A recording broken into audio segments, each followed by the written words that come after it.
Okay. Well, welcome everybody to a fine Monday in July the 23rd here in City Council chambers. Just a month. June. You know what? And I've been saying January 1st all day today instead of July the 1st, so Janice. there we go. So even a finer day in June. I'd like to call this public hearing to order and acknowledge that the land on which we gather is the traditional territory of the Ktunaxa, the Silks, and the Snipes people, and is home to the Métis and many diverse Aboriginal persons. We honor their connection to the land and rivers and respect the importance of the environment to our strength as a community. There's a lot of procedure in all of this, so I do ask you all to bear with me. And I'd like to start by declaring the public hearing open. This public hearing is being convened pursuant to Section 464 of the Local Government Act to consider amendments to zoning bylaw number 3199, 2013, and the official community plan bylaw number 3247, 2013. Zoning amendment bylaw number 3635 and the official community plan amendment bylaw number 3634, if adopted, would change the zoning for the properties at 818 to 824 Front Street and a portion of 305 Hall Street from institutional to CD10 comprehensive development, residential and recreational use zone, and the official community plan designation from institutional to mixed use core. This will allow for a 6-story building that may include up to 50 multi-residential units. At this hearing, any person who believes that his or her interest is affected by the proposed bylaws shall be given the opportunity to be heard on matters contained in the bylaws. No one should feel discouraged to speak, nor will any person be prevented from making their views known. However, it is important that all who speak at this hearing restrict their remarks to matters contained in the bylaws. It is my responsibility as chair of this meeting to ensure that all remarks are so restricted. Those who wish to speak concerning the proposed bylaw should address council by clearly stating their name and physical address and thereafter proceed to provide their views concerning the proposed bylaws. Members of council may, if they wish so, ask questions following your presentation. Please note that the main function of council members this evening is to listen to the views of the public. Please remember that it is not the function of council at this hearing to debate the merits of the proposed bylaws with individual citizens or with each other. Please avoid clapping or displaying any emotional responses, as such actions will not be permitted. Maintaining a composed demeanor ensures that all opinions shared can be heard in a setting as unbiased as possible. Thank you for your patience and cooperation, and now let us proceed with the hearing. And just so we are aware, item number 4 on our agenda is confirmation of statutory notice requirements, and just wanting to confirm with staff that the statutory requirements were met in regards to this bylaw. They have. Thank you. Okay, and then next on the agenda is the staff presentation and background information. And so I'm turning it over to Natalie and Ken. Thank you.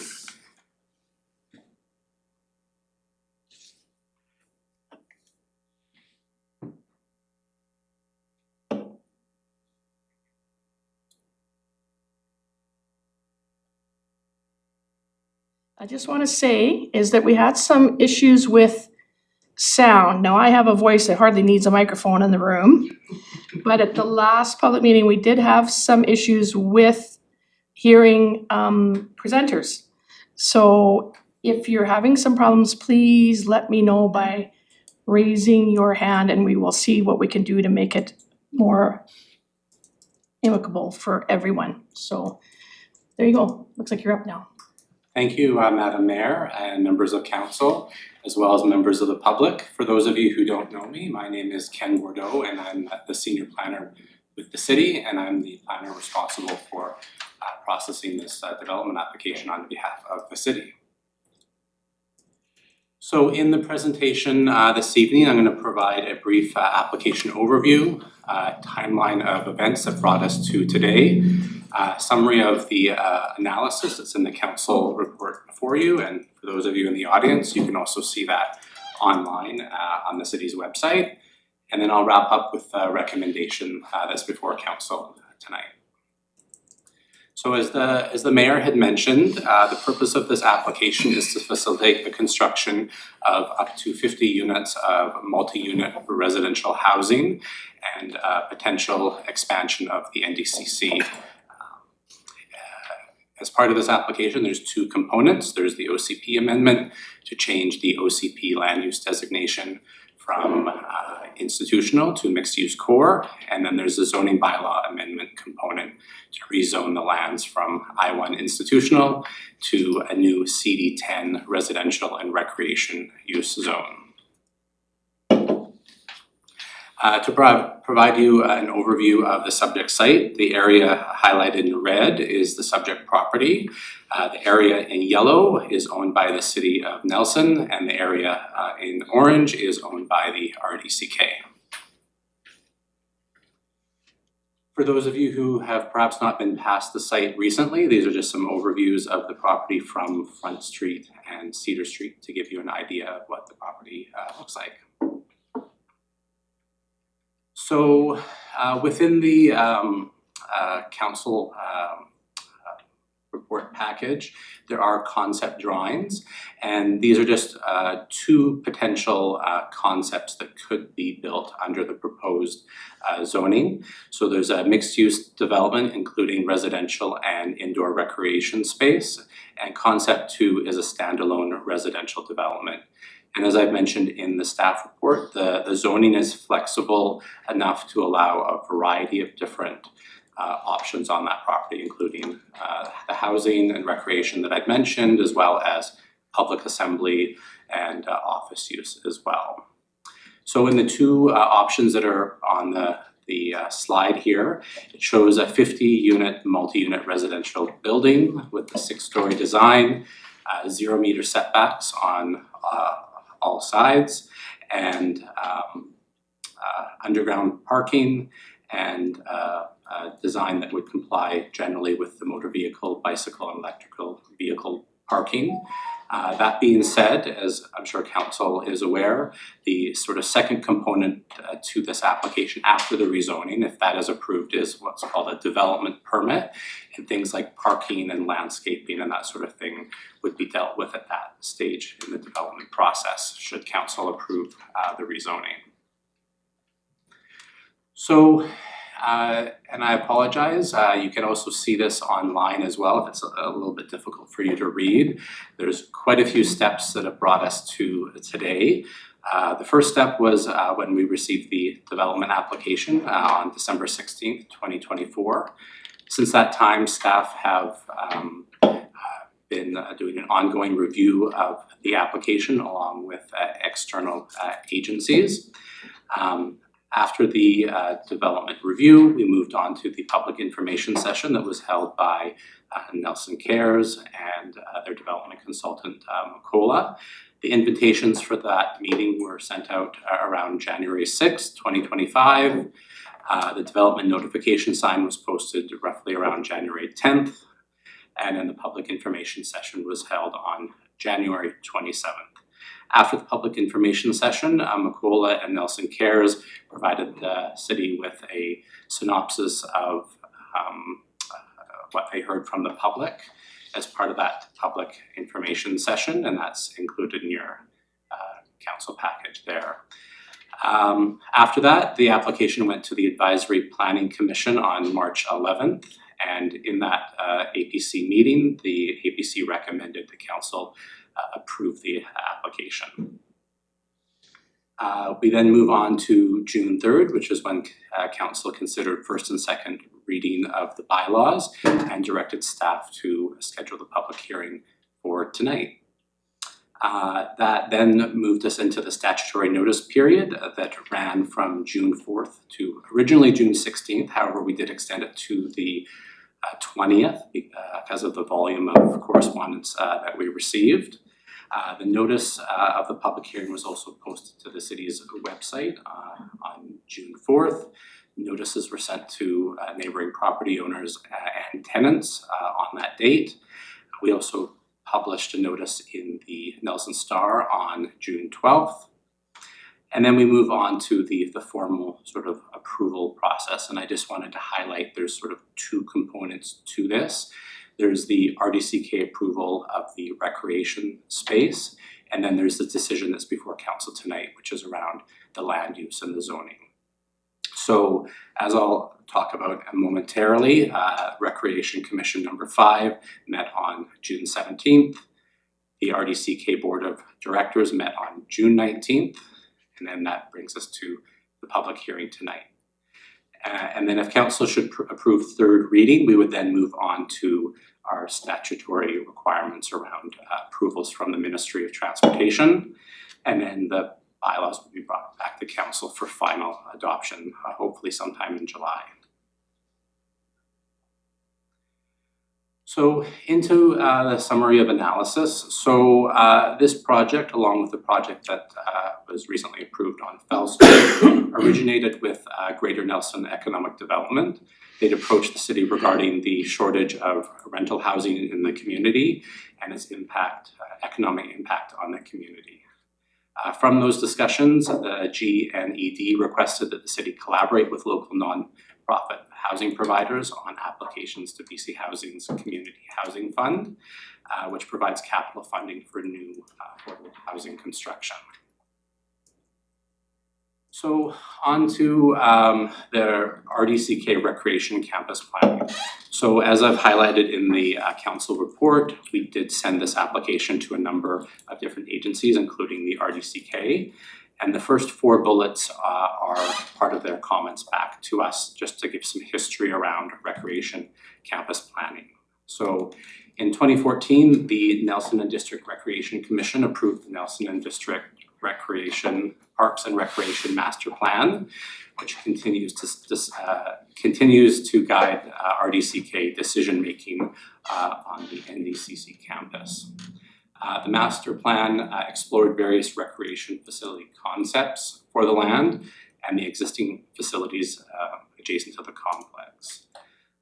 As well, the RDCK went on to say that the master plan does not arrive at a specific direction for the campus or the subject site. However, it does understand that the subject site is the only possible location for the future expansion of the NDCC, unless there is a situation in which there is redevelopment of existing facilities. In 2024, the RDCK and the City of Nelson launched a public engagement process to gather community input on the future of the complex and to update the master plan. The final bullet is, again, just a reminder to sort of differentiate between the RDCK decision that I'll talk about at the next slide, and the decision, again, that's before council, which is around whether or not the zoning that's proposed is appropriate for the subject property. So on June 17th, Recreation Commission number 5 passed the following resolution about the recreation component, that the board will not donate RDCK lands to the City of Nelson on 824 Front Street for the Nelson Cares Society proposed housing project. Subsequently to that, on June 19th, the RDCK Board of Directors passed a similar motion that the board will not donate RDCK land to the City of Nelson on 824 Front Street, specifically for the Nelson Cares proposed housing project in its current form. Despite this, staff recommend that council move forward with the proposed OCP amendment and rezoning. As I've mentioned before, a standalone residential project as well as a mixed residential recreation project are both consistent with the official community plan, and the proposed CD10 zoning is flexible enough to allow a variety of different potential developments on that property. So onto the official community plan, and I haven't put all of the OCP objectives and policies that are in support on this slide. There's quite a few of them. You can look at your council report to see all of them, but generally speaking, the OCP is supportive of this type of development in this location, whether or not it's a mixed use development or housing only. The OCP would be supportive, and generally the OCP objectives and policies are supportive of any sort of multi-unit development in the downtown core so that people can be close to services. Onto the housing needs assessment, which is a component of our official community plan. If this project were to be approved, it would help the city achieve many of its housing goals. The housing needs assessment has identified the need for rental housing as the most pressing need in the community. If this project were approved and they were able to build the maximum number of units, which is 50, they would be able to we'd be able to achieve roughly 6% of the market units that we need, 18% of the affordable or below market units, and 18% of the deeply affordable rental units that we would need. As well, the housing needs assessment indicates the greatest need for studio and 1-bedroom units, followed by 2 bedrooms. And at the bottom of the slide there, you can see the estimated unit count: 14 studio units, 32 1-bedrooms, 2 2-bedrooms, and 2 3-bedrooms. On to the zoning bylaw. So as was mentioned previously, the applicant is requesting a comprehensive development zone. CD zones are a type of zoning that allows for custom land use regulations for a specific site. CD zones are typically used for unique developments that could not have reasonably been anticipated when the zoning bylaw was originally drafted. So the CD zone was proposed because at that point a recreation component was contemplated. But as I had mentioned, the proposed zoning is flexible enough to allow only housing or recreation. And the issue that brought us to the CD zone was that in our current zoning bylaw, non-residential space can only be on the main floor. And because of the proposed connection on the second floor for the recreation or the proposed recreation space, we had to create a specific zone for this property to accommodate that recreation, or I should say non-residential space on the second floor. Staff have reviewed the proposed zone and confirm it's consistent with the intent of the OCP. So I won't talk too much about the public engagement because directly after my presentation will be a presentation from Makola, and they'll get into a little bit more detail around the public engagement. Generally speaking, if you look back to the January public information session, there were 74 feedback forms that were received during that session. And from that, 45 people, it was found that 45 people were supportive of the project, 12 were opposed, and 9 were concerned but acknowledged the need for affordable housing, and 8 people who just provided neutral comments. In addition to those comments, staff have been receiving general questions from the community since before the application was received in December. As well, another component of the public engagement is the APC that I had mentioned previously, and they recommend approval. As well, because there's an OCP amendment component to this project, under the Local Government Act, the city is required to hold a public hearing, which is why we're here tonight. And council has been provided with all public comments that were received during the statutory notice period. And actually, I'll just give you an update.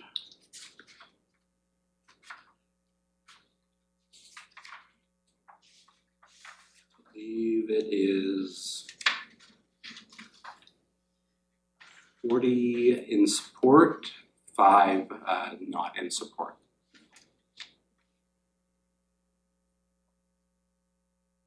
So on to other considerations. So as part of any rezoning application, the city asks for a number of different reports to be conducted. So a phase 1 environmental site assessment was completed, and In that report, no issues were identified with any potential soil contamination. As well, a transportation assessment and management study, or TAMS, was completed, and the conclusion of that report was that the development would have a minimal impact to the study intersection, so Front Street and Cedar. They did go on to say, though, that they do recognize the existing poor condition at that intersection.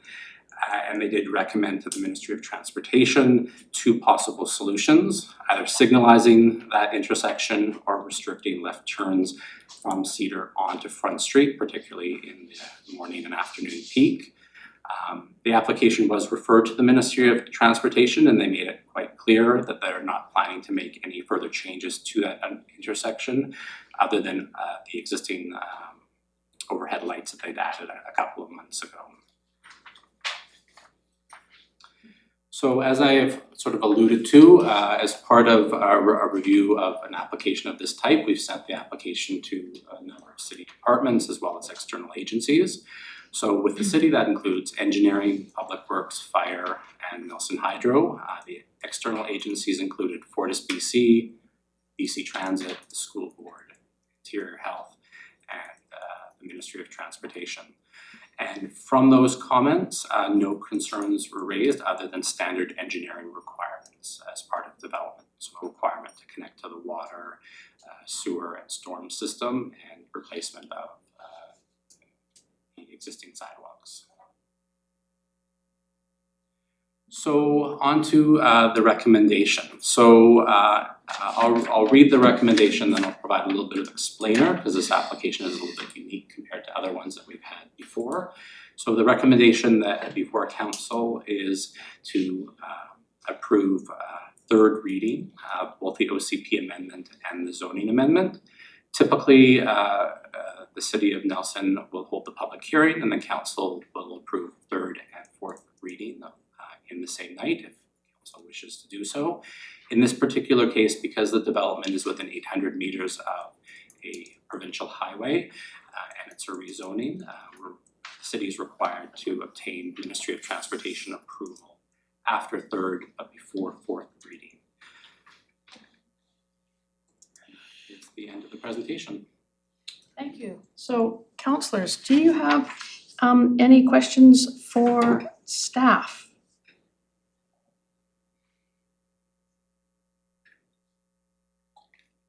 We've heard this presentation and some variation a few times over the last few months, so once again, councillors, I'm seeing no hands up.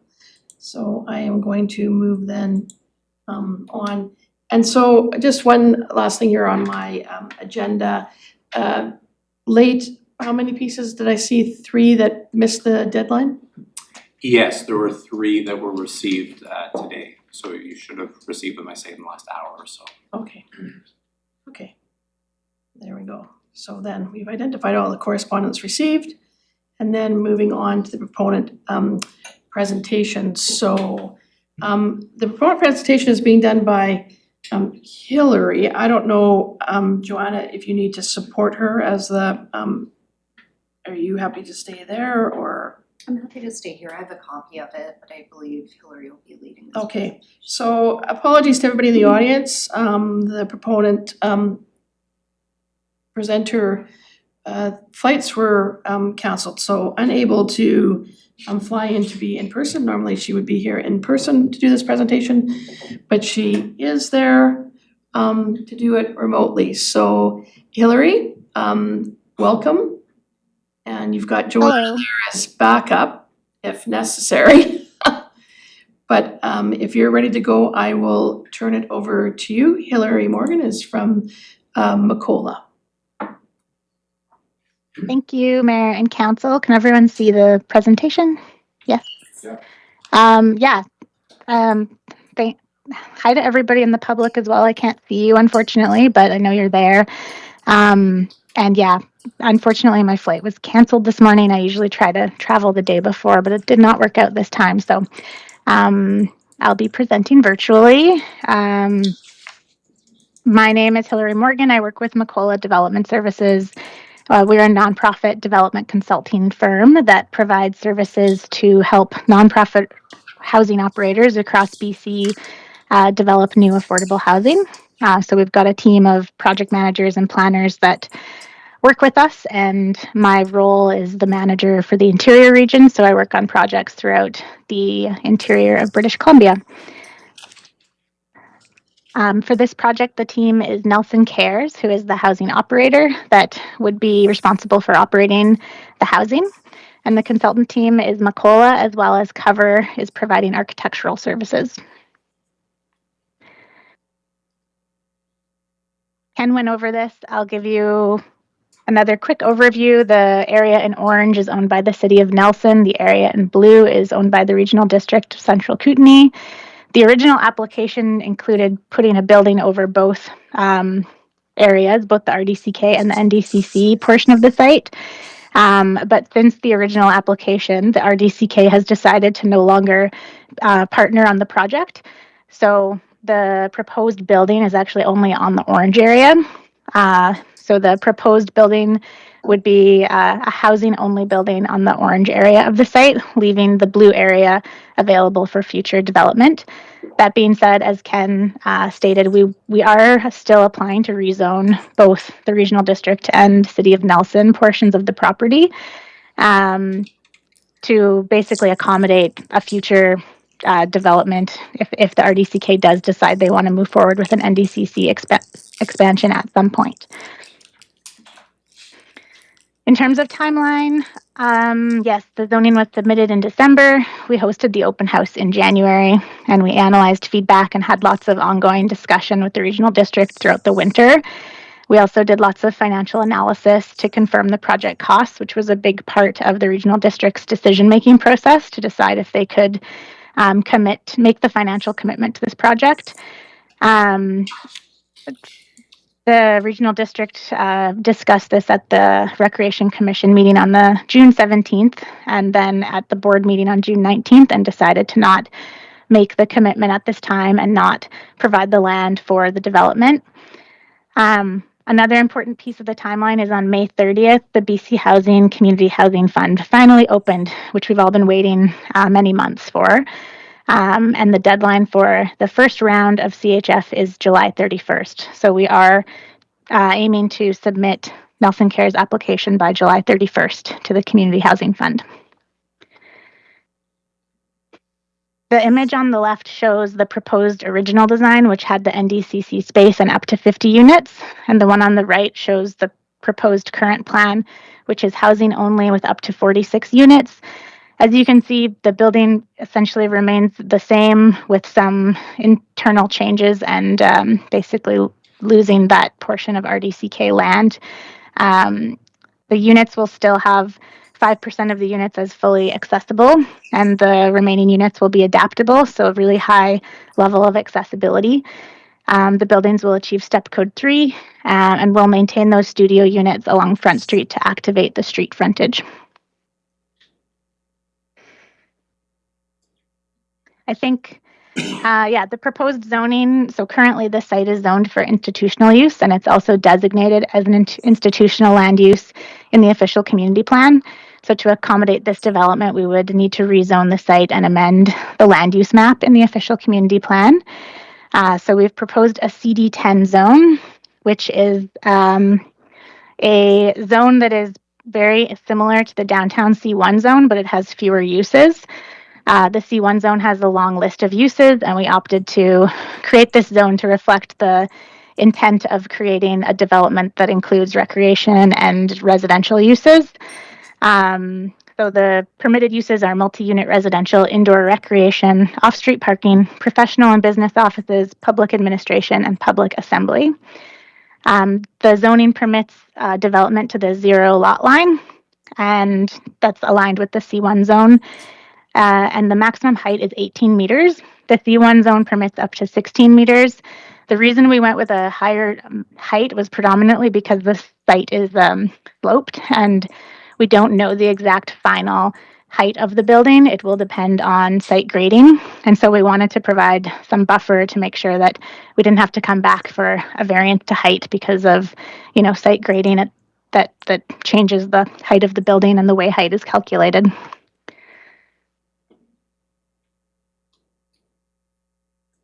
The community feedback, I have a few slides about community feedback and what we heard. Many of you were there on January 27th. It feels like a long time ago now.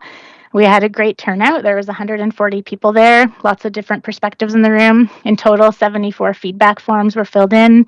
Those forms were available for 2 weeks.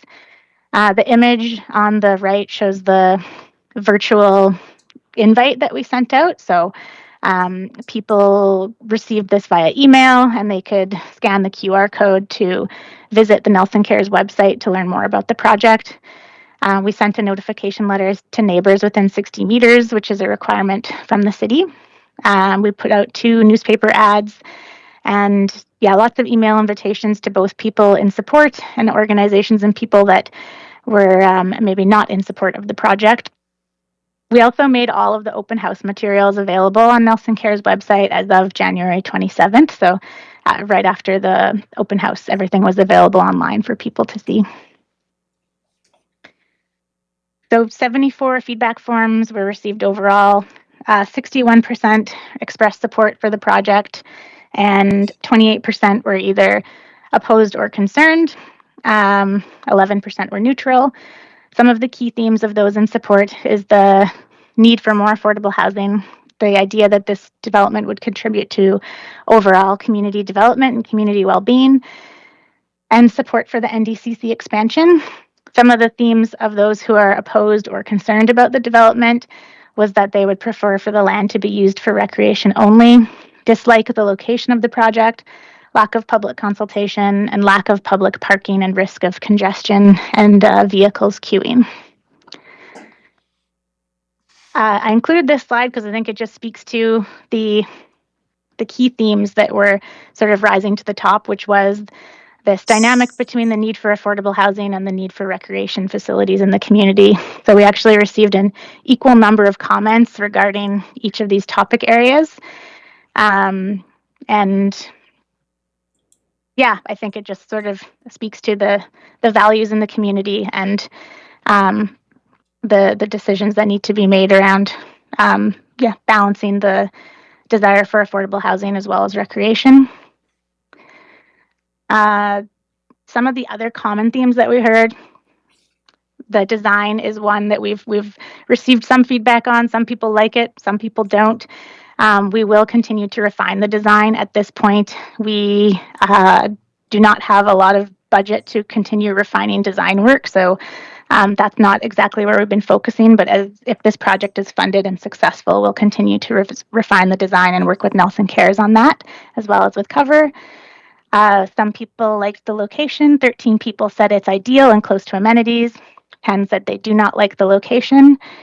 When it came to traffic and parking, there were concerns about insufficient public parking in the area currently. Also concerns about pedestrian safety on Front Street. And lots of comments about general support for reducing automobile reliance. This development seeks to include one car share space, and people supported that idea and advocated for more bike parking and generally, an opportunity to create a development that is less parking centric given its location downtown close to lots of amenities and services. We did complete a transportation assessment and management study. Nelson Cares procured Bunton Associates through a competitive procurement process. And so this report was prepared, signed, and sealed by a professional traffic operations engineer, and it basically assesses the impacts that the building will have on traffic and parking. This report, I will say, is based on the original 50-unit building plus the NDCC expansion, so it is analyzing a more intensive use than the current plan for housing only, but it's definitely still relevant. The report includes a section on existing conditions that looks at how the intersections are performing currently in their current state. And the report found that currently the north and southbound movements at the unsignalized Cedar and Front Street are observed to experience long delays during weekday afternoon peak hour. So those sort of performance issues were identified within the existing conditions, and Bunton Associates recommended either signalizing the intersection or restricting north and southbound vehicles to right turns only. And so, as we know, this is Ministry of Transportation jurisdiction, and yes, we have received that feedback from them that they are not interested in signalizing the intersection. So this isn't something we can necessarily take action on, but it is a recommendation in the report. In terms of the future case, so how traffic will be impacted once the building is constructed and into the future. The report estimates that the site would generate 18 two-way vehicle trips during AM peak hours and 20 two-way vehicle trips during PM peak hours, which translate to an average of 1 vehicle every 3 minutes during peak periods, which is considered minimal.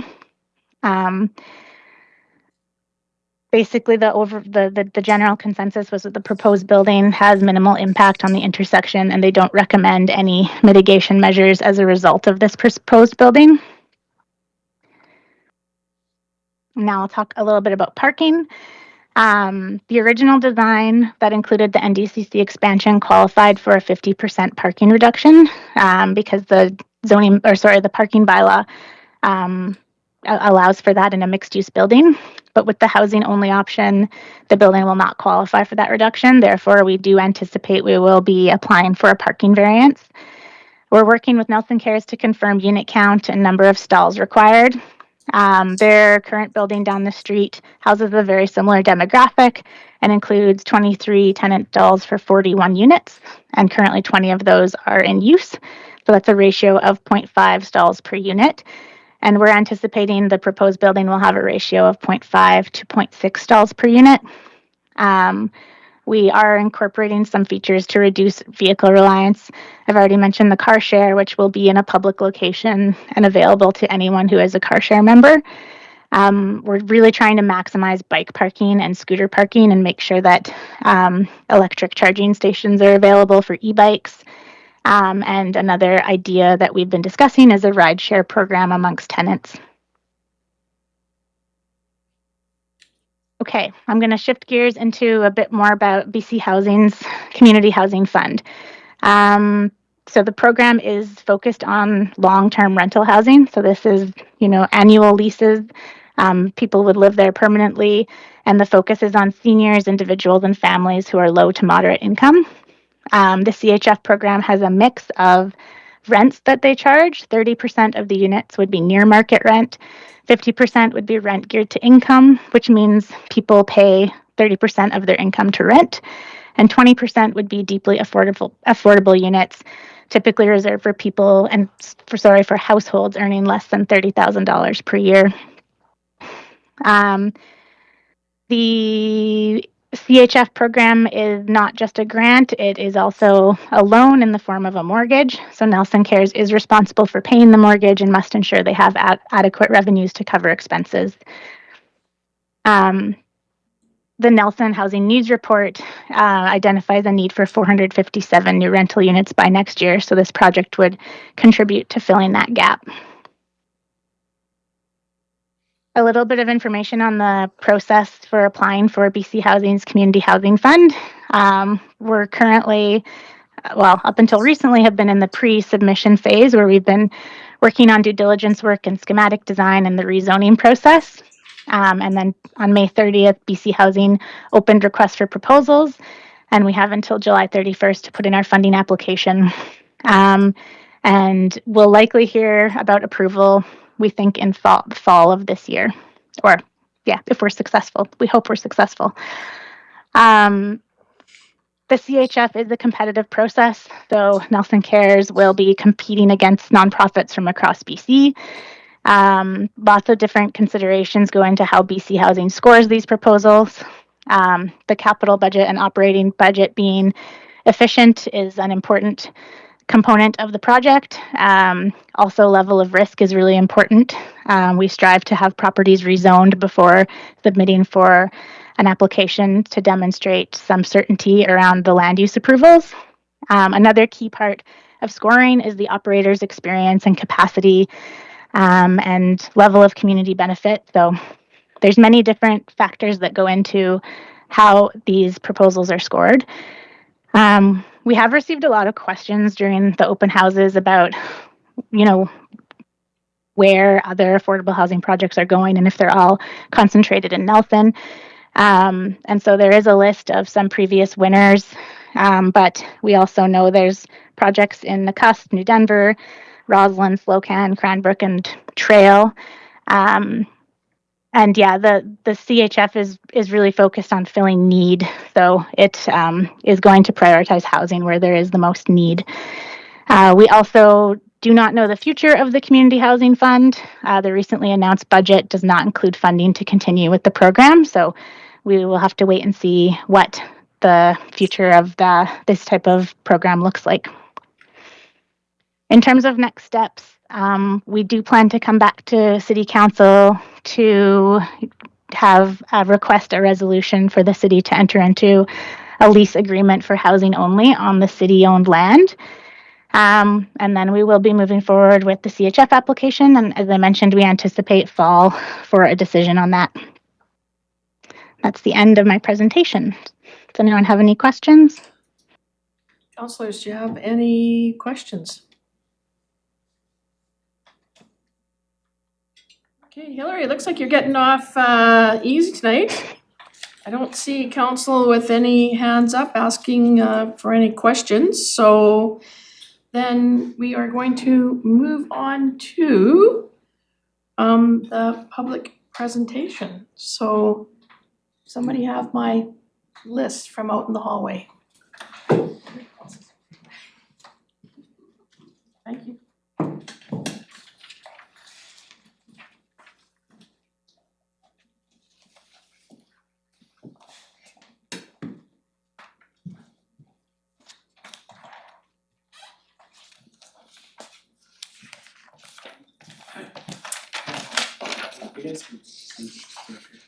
Yeah, and there, because I know that Jesse's not coming.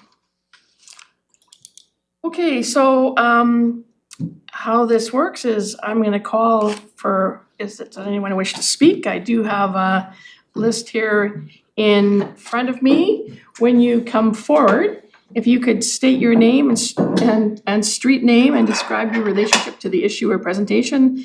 Direct all comments and answers through the mayor, who is addressed as Mayor Morrison. Speak slowly and clearly, and speakers are limited to 5 minutes. And our corporate officer has a little yellow sheet here, which she will hold up to let you know you've got 30 seconds left. And so hopefully we'll be able to get through all of the people that want to speak. Once I go through the names that I have on the current list, I will be calling again if there are more speakers that wish to speak. Oh, Wait for her to return. yes. Kids. It's just a reality. So I put my head down for a minute and they all disappear on me. They do that quite often, these counselors. It's not very much. Yeah, okay. So first on my list, I have Sue Stanger. Sue, if you want to come forward, you get to have a seat there. Or you can stand, it's really up to whatever you're comfortable with. Thank you. I didn't intend to speak, I just have more questions than I do have anything to talk about. And one of my questions is, it feels to me like Nelson's had a lot of pressure on its water supply. And I know that when I drive into town now, I am overwhelmed at the traffic. And so I have the questions regarding the infrastructure and if we're capable, because there's been a lot of development going on. In fact, CBC has suggested that we have the highest amount of subsidized low-cost housing in Canada per capita.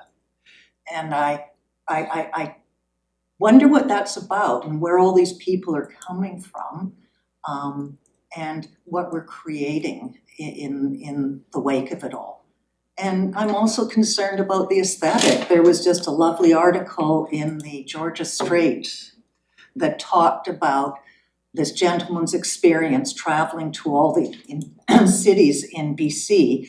And Nelson really shone to this gentleman because it didn't have a lot of high rises and because it still had a quaint, charming energy about it. And I've been in Nelson my whole life, and I'm witnessing a lot of development that's going on that does not feel Nelson-esque to me. And this feels like another one. And we can't take them back. Once we put them in place, they're there. And they're a legacy that we get to witness forever. And so I just want to be sure that there's a lot of thought and consideration to what we're doing to this community. And if this community can support it, because it feels like we're going above and beyond what we're capable of supporting because we're having problems already. My understanding is the water's an issue in the summertime, power's an issue in the summertime, in the peak season, in the wintertime too. So I'm just fascinated as to how all of that's going to play out. And so those are my questions, my concerns, and my personal opinion about what is going on here. Yeah, so thank you very much for your ear. Thank you.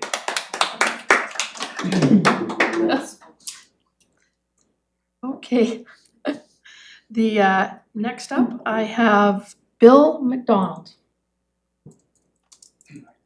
Knocked it out. Jeez.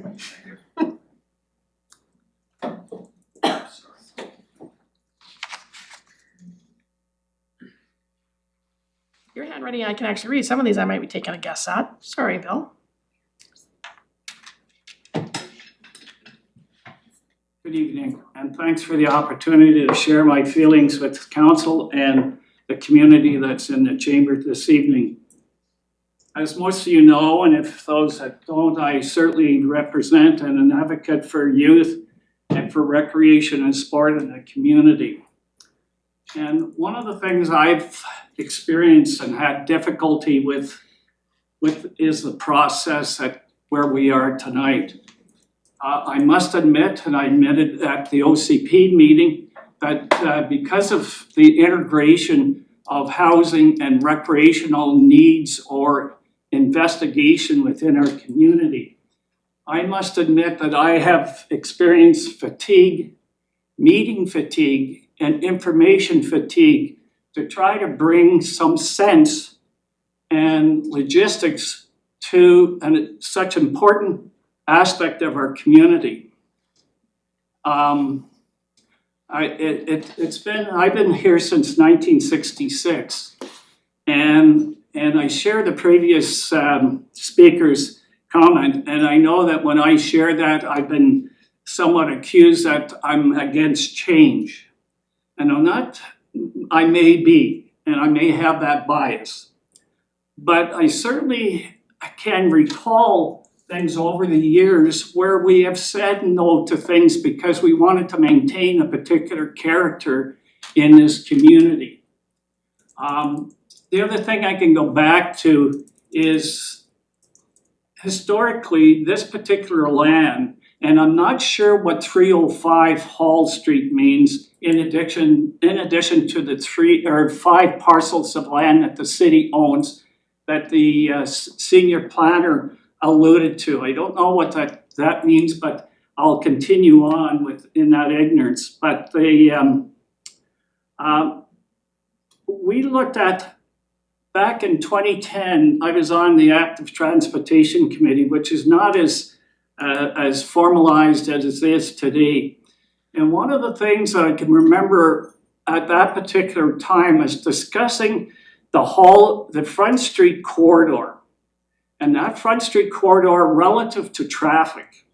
And Hall Street and Front Street was designated by a variety. I mean, the Ministry of Transportation there, school district, city, whatever. I can't recall all people that were there. That was very designated as a very serious and concerning intersection.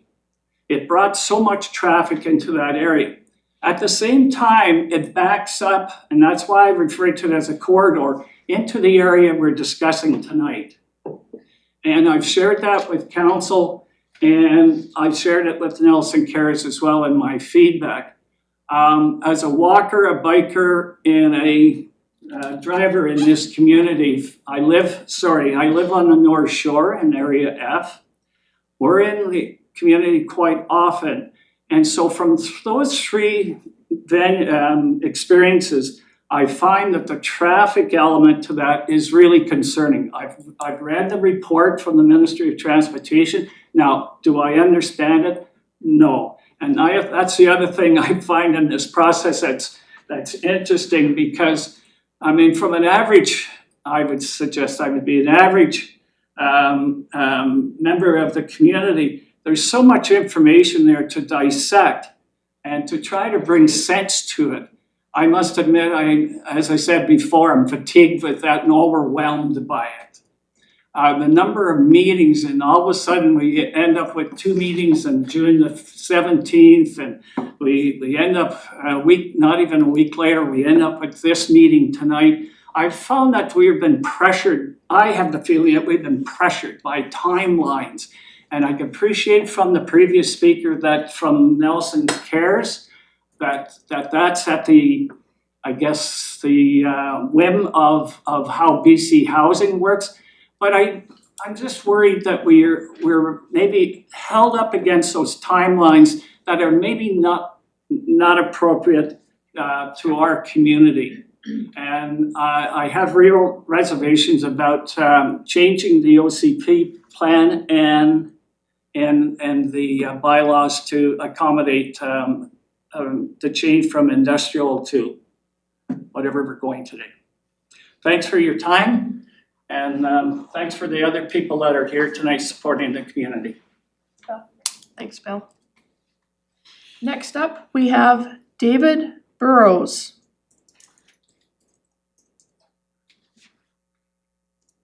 So, and just a reminder to let us know where you live so that we can figure out if you're in town, out of town. Good evening, Mayor, councillors, staff, and members of the public. My name is David Burrows. I live at 710 Vernon Street, and I am the priest at the Anglican Church, 701 Ward Street. I speak in favor of this, hoping that the impact of the great work that Nelson Cares Society is a part of will continue to provide the best care for it serves. I am a part of an organization, the church, that has stood with people of all parts of life throughout its existence.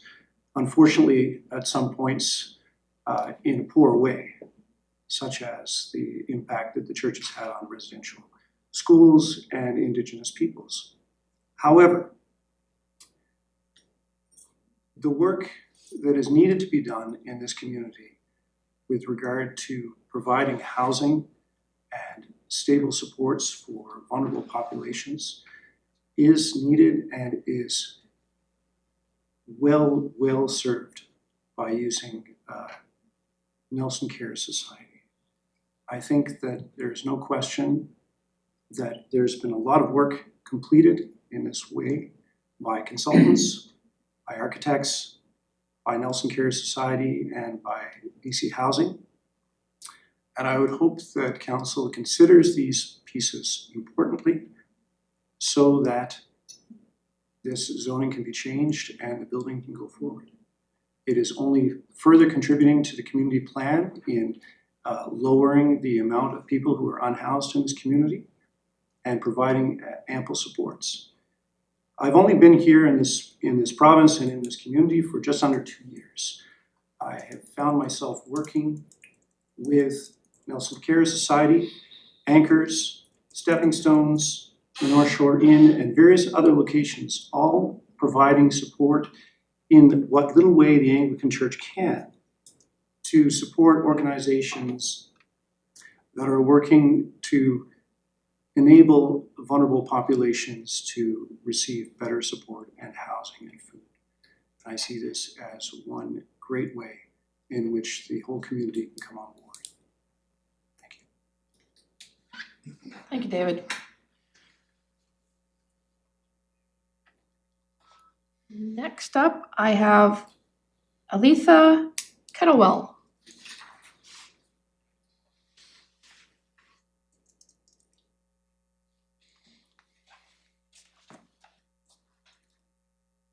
We admire people who can speak without reading off of something. You do you.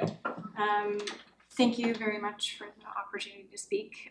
My name is Althea. I live in Bonington, but I've worked with the housing program for Nelson Care Society in one capacity or another for the past 5 years. Part of my role involves explaining the application process to individuals and families who are trying to find safe, affordable housing in our community. I've seen hundreds of applications come through. I've had hundreds of conversations with people. On a daily basis, we receive calls and emails from people from every walk of life.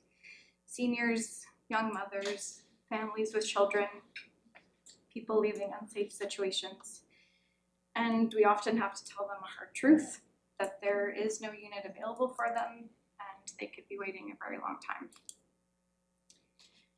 I can't overstate how difficult it is to have this conversation again and again, to hear the desperation in someone's voice knowing they have nowhere to go, that the house they live in is being sold and they have to leave, that they've been living in a car with their child, a senior living with no running water away from their supports, and to have to tell them that there's nothing we can do, there's nothing that we can.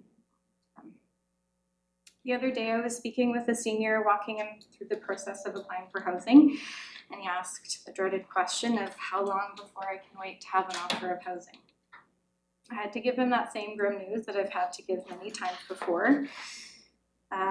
He was about to turn 80, and he told me that he didn't think he would live as long as it was likely to take for him to find safe and secure housing. What people don't often see is that the housing crisis doesn't discriminate. It touches working people, parents, retired folks. What separates me from someone experiencing homelessness is not what you might think. It's not hard work or better choices. It's circumstances. Sometimes it's luck. Sometimes it's a support network. I've come to realize that I've had advantages that others haven't, and that matters more than I like to admit. But it is not all grim. We have housed countless individuals, families, and seniors. I've heard firsthand from our tenants time and again that securing reliable housing gave them the stability that they needed. We have a tenant who came to me just the other day to express gratitude for what she has been able to accomplish through securing stable and affordable housing. She had been in an unaffordable rental. It was run down and unsafe.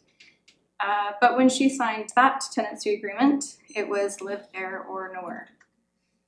Our housing provided her and her family with the security, first to breathe, to know they were safe, to know that they would be able to afford food, to know that they wouldn't be evicted at a moment's notice.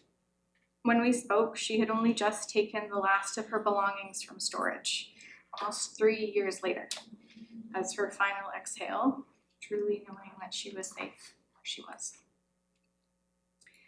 That's why this project matters. We need more units. We need more doors to open.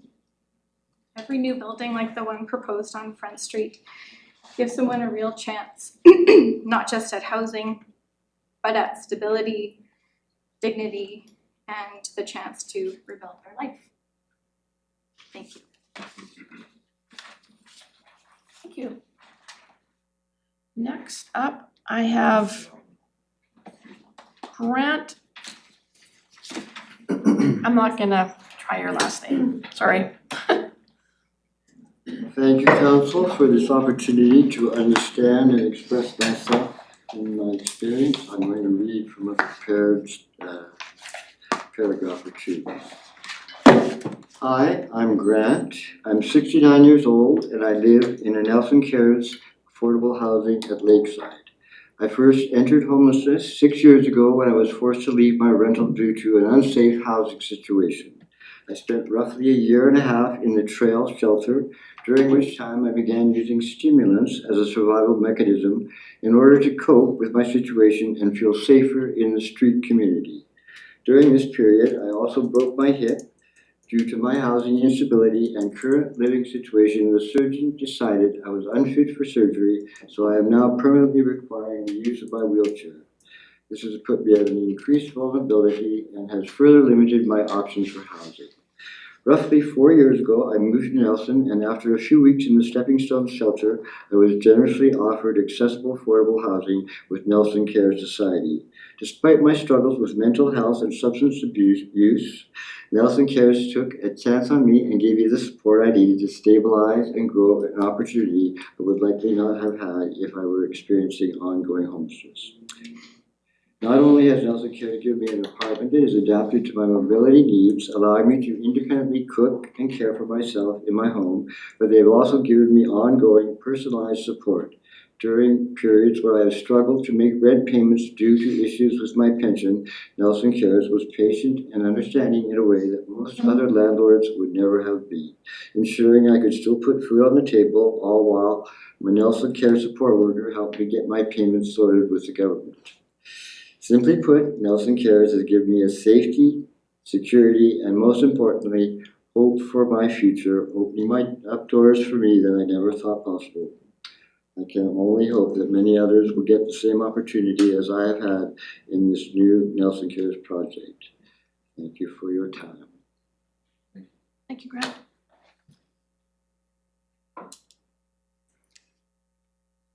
Next up, we have Christina Little.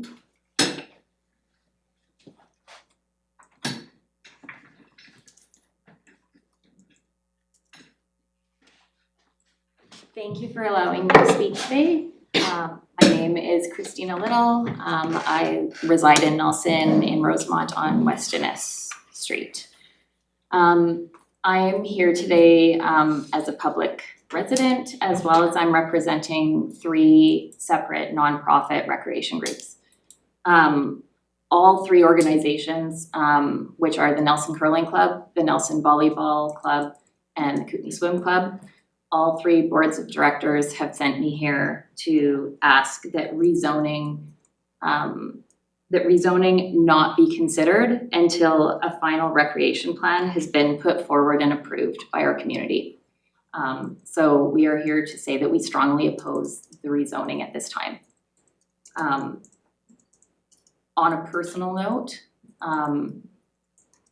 as a resident that was born and raised in Nelson and is now over 40 years old, and has been really proud to call Nelson home and raise my family here. The conversation in my household between me and my husband has now shifted to what retirement is going to look like and where we may move to. Nelson, unfortunately, is not offering the services recreationally that we desire to live a happy and healthy lifestyle. And I think this conversation is happening around more tables in our community. And I could talk on this subject for a long time, but I'm not going to because there's many more people behind me. But thank you for hearing. Thank you, Christina. Next up is Christine Dudley.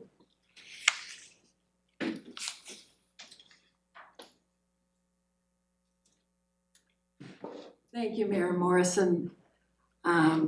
Christine Dudley. I live at 1109 West Innes Street in Rosemont. I don't have a presentation. I just felt compelled to say that I'm strongly in favor of this proposal. And having moved here 25 years ago, I have seen an increased need in this community for affordable housing. I've known people who our seniors who have had to change their housing situation and who are worried about where they are going to be able to live. And I want to echo what David Burrows said. As a person of faith, we need to look at the basic needs of our residents. And one of the basic needs for a healthy community is affordable housing. People are housed, then they can address some of the other needs. We have a lot of recreational facilities and things that we can access here. I really feel that there's an urgent need for affordable housing. And so I thank you for and commend Council for your thoughtful process in this regard. Thank you. Thank you, Christine. Next up is Mark Fort.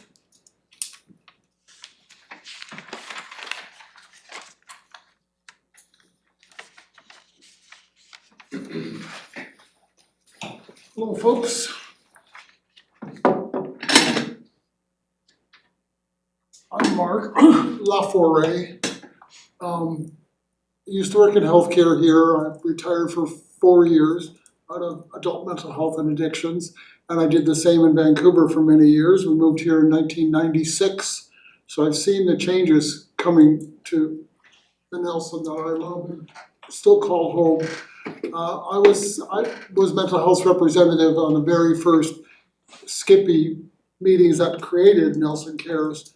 So I've seen this going on when they were able to create the shelter in the basement at Ward Street Place and then also rent this or take over the space upstairs from Ward Street as an example of how we don't lose housing. We've lost a lot of these, what we in Vancouver we would call SROs, single room occupancy. And thanks to Nelson Cares, we've managed to save several of them and now create more. So I can say that even as a professional social worker, I've been renovicted 3 times since we've been here in this town, and I tell you it's exhausting. But when landlords choose to move a family member in, they only have to do it for a few months to kick you out, because then all bets are off at how much they can charge for rent again. And that's changing, rippling throughout the whole of Nelson, and the area is rippling with this rent evictions. It's the one legal thing they can do to if you were paying $1,500 a month for a 2-bedroom, suddenly they can charge 3 or 4 or whatever thousands of dollars, which happens all the time in this town. So I can only thank goodness for Nelson Cares and the folks that add to that, the quality of life here. So I can only say that sports stuff is great, and I know that's important, but right now the crisis is housing.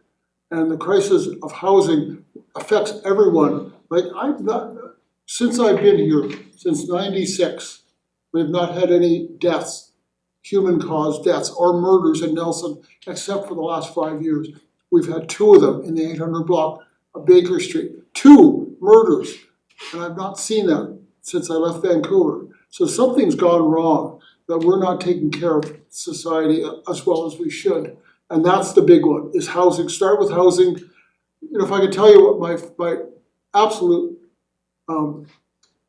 example of what really good housing Nelson needs is supported housing. And the only one we've had that does that is Anderson Gardens. Purpose-built, it's the only one built here by the federal government, federal CMHA. So what they do is they charge welfare rates for rent, and with that rent, you get a free lunch every single day. It's huge.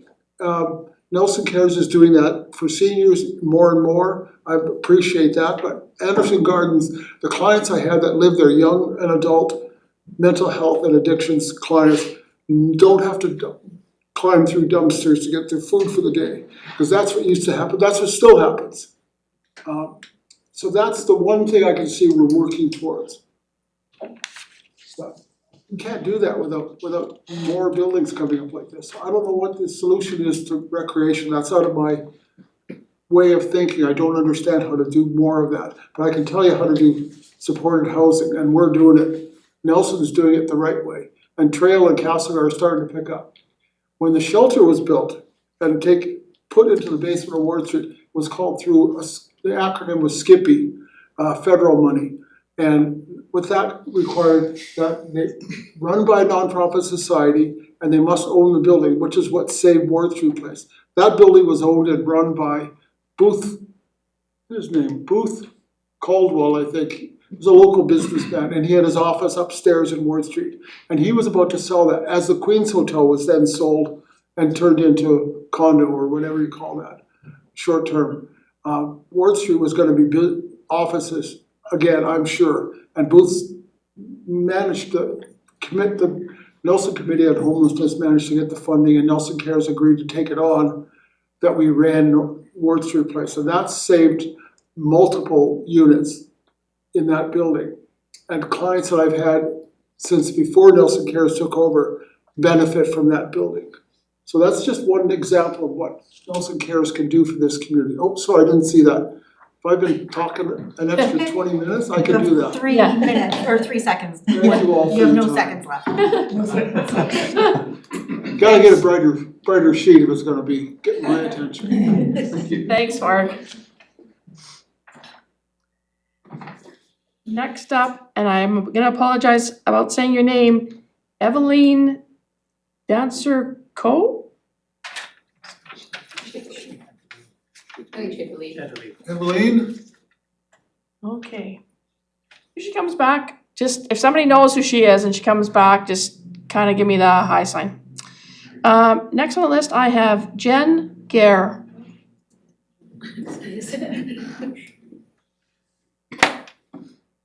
And just to be clear, that if you put your name on the list, you didn't have to sign in to come to the meeting.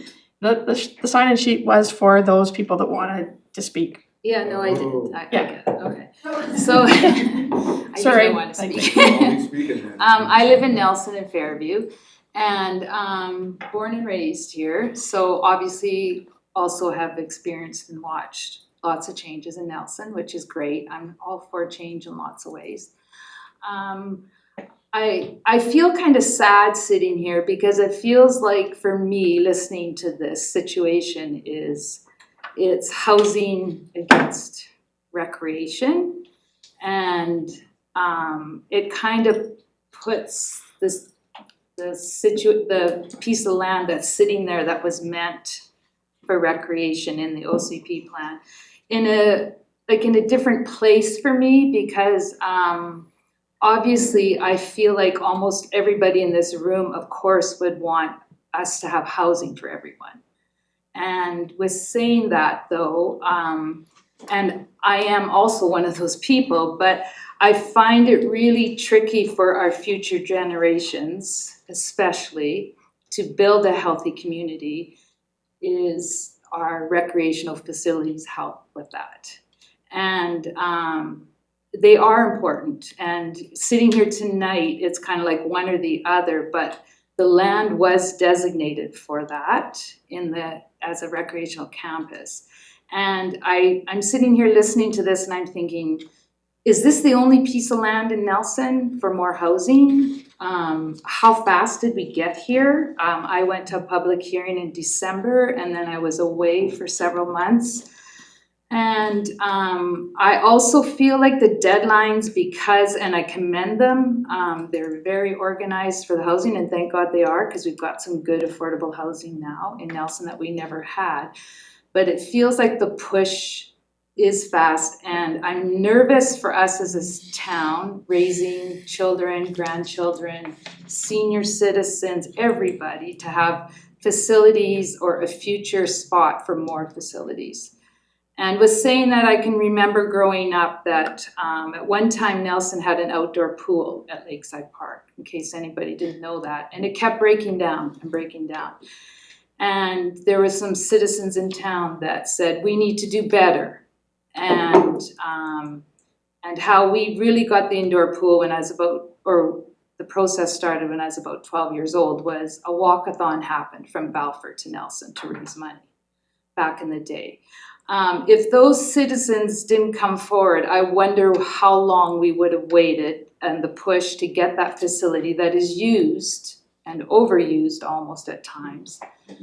That is an outlet, especially nowadays with what we're dealing with mental health, anxiety, etc., that the physical body is moving and enjoying it and having fun. The pool is one. The rink, our new rink, I sat on the referendum board for the first time around, and that was a haul. It took 2 referendums to get the rink through. And I look at that now and I believe that's close to 20 years ago. This town wouldn't be the same without it. And my only concern, or I ask the council, is to really consider this hard. Because right now, if we can't see that something would fit there for a recreational group of whatever that looks like for the city of Nelson as it changes over the years, right now, but down the line, there might be something that we're gonna go, wow, we should have kept that piece of land. Maybe we should be looking at another piece of land for Nelson Cares. I don't know. My thing is if you're gonna give it up from the recreational plan, I'd like to then see what you're gonna give the recreational campus if you take it away. And it's interesting because I sat here tonight and I didn't realize RDCK is now keeping their piece of land. And I find that a really interesting decision on their part. And I guess, yeah, it's a tough one. I get it. And you guys have a tough call. But the future and for all the health, that's the one little corner. We've had it for years there. I don't understand the rush, the push. And it feels like it is a push as a citizen of Nelson. I really do. Thank you. I didn't even think I'd talk that long. Thank you. Thank you, Jen. Okay, next up, I know that says Dave. Dave McCulloch, please.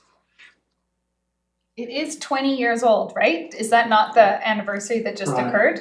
That's right. That's right. Last Friday. Thank you. Sorry, I just quickly wrote my name down. Yeah, no, it's a good thing that I got the last name up. There you go. Yeah. My name's David McCulloch. I am a citizen of Nelson, have been for 30-odd years. I am here as an individual representing my family as well as the co-chair of the Nelson Regional Sports Council. Again, I'm going to reiterate some of the comments that have come forward here. I do not envy any of the elected officials on their decision on this. People have said to me, oh, you're against public housing, you're against affordable housing. I'm not against anything. I want to see this community make decisions that are going to prosper, that are going to benefit the community, that are going to benefit now and in the future. We have already given away or changed zoning to accommodate Nelson Cares on the other side of the block. If we give away more land from the rec campus, it's limits. We won't have the ability to do the things we need to do in the future. So I say to you, today is a tough decision and I don't envy it for you, but look at the things that we can accomplish. And if we're going to follow due process, let's look at alternative proposals. If the RDCK won't acknowledge the $25,000 monthly piece because of the allowed amount or because of the restrictions for public health or public housing, let's look at what we can do as a community and incorporate all of it together. Tom Newell and Kate Tate have said to me on many occasions, Dave, what do you want? And I've told them both, I want it all. Keith Page has told me, I think too big. You got to look at smaller pieces of it. And I said, why? Our community deserves better. Our community deserves all of these pieces. And how we go about that is working together and in collaboration. And I can't tell you what the right way is, but I can tell you we're 20 years now, and in 5 years we'll be at the 25-year marker, and our facility currently is at or near capacity in 75% of its applications. And if we don't have land to expand, we don't have the ability to give the community what it needs now, and it won't give the community what it needs in the future. So I beg you to consider not moving forward with the rezoning and look at an alternative proposal for the whole community and all the pieces that it needs. Thanks for your time. Thank you. Thanks, Dave.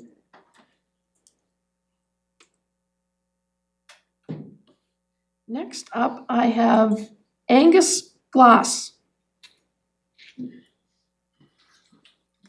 I was one of those individuals that just put my name down, just thought it was a sign-in sheet. But now here you are. Not expected. So Angus Glass, 917 Vernon Street. So if I had a better throwing arm, I could hit a baseball down to this property. So I think I really echo the words about unfortunately it's come down to recreation versus affordable housing. When I moved here 20 plus years ago, my first work was in affordable housing across the West Kootenay, setting up that stepping stones downstairs, going around getting donations on the old Ward Street place there. So I know the need for affordable housing then, and it really hasn't got any better since then. And I too echo the words of Dave, just saying, don't envy you in terms of your having to make this decision. And I would like to see both. So I'd really encourage Mayor and Council to look at all possible alternatives because it's easy to kind of sweep away recreation, but the value that it gives to the community in terms of health, in terms of economic benefits, it really is difficult to pin down. And once this is kind of removed from the OCP, in terms of using it as recreation, then I think it's obviously difficult to get back for sure. And so just really, and yes, I'm involved in the tennis club as well, and the volunteers built the pickleball courts. And so we've been really trying to move the recreation dart kind of forward in terms of giving it other options, but it's kind of fallen on many volunteer groups to provide those services, and really feel a bit of a squeeze just in terms of having to do that in a way, and so I'd just really like to reiterate the value of recreation to the community. And if there's any other ways possible to try and keep that piece of land and think big, think what we could do to pull in people visiting this community for the health of the community, and have affordable housing, because Nelson Care does fantastic work. We need affordable housing too, and I really don't envy your situation. Good luck. Thank you. Thank you, Angus. Next up, I have Brent Hollowaychuk.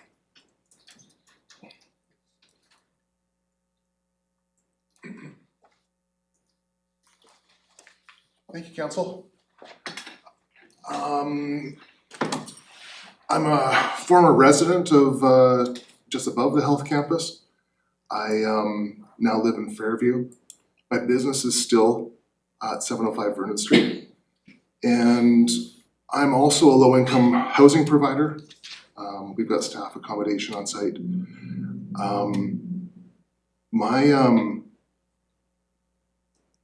I think that this shouldn't be a decision between recreation and housing. I think there's other land that we can develop. If we are gonna put housing down there, or further housing, I think it should be a recreation focus first, and then housing on top.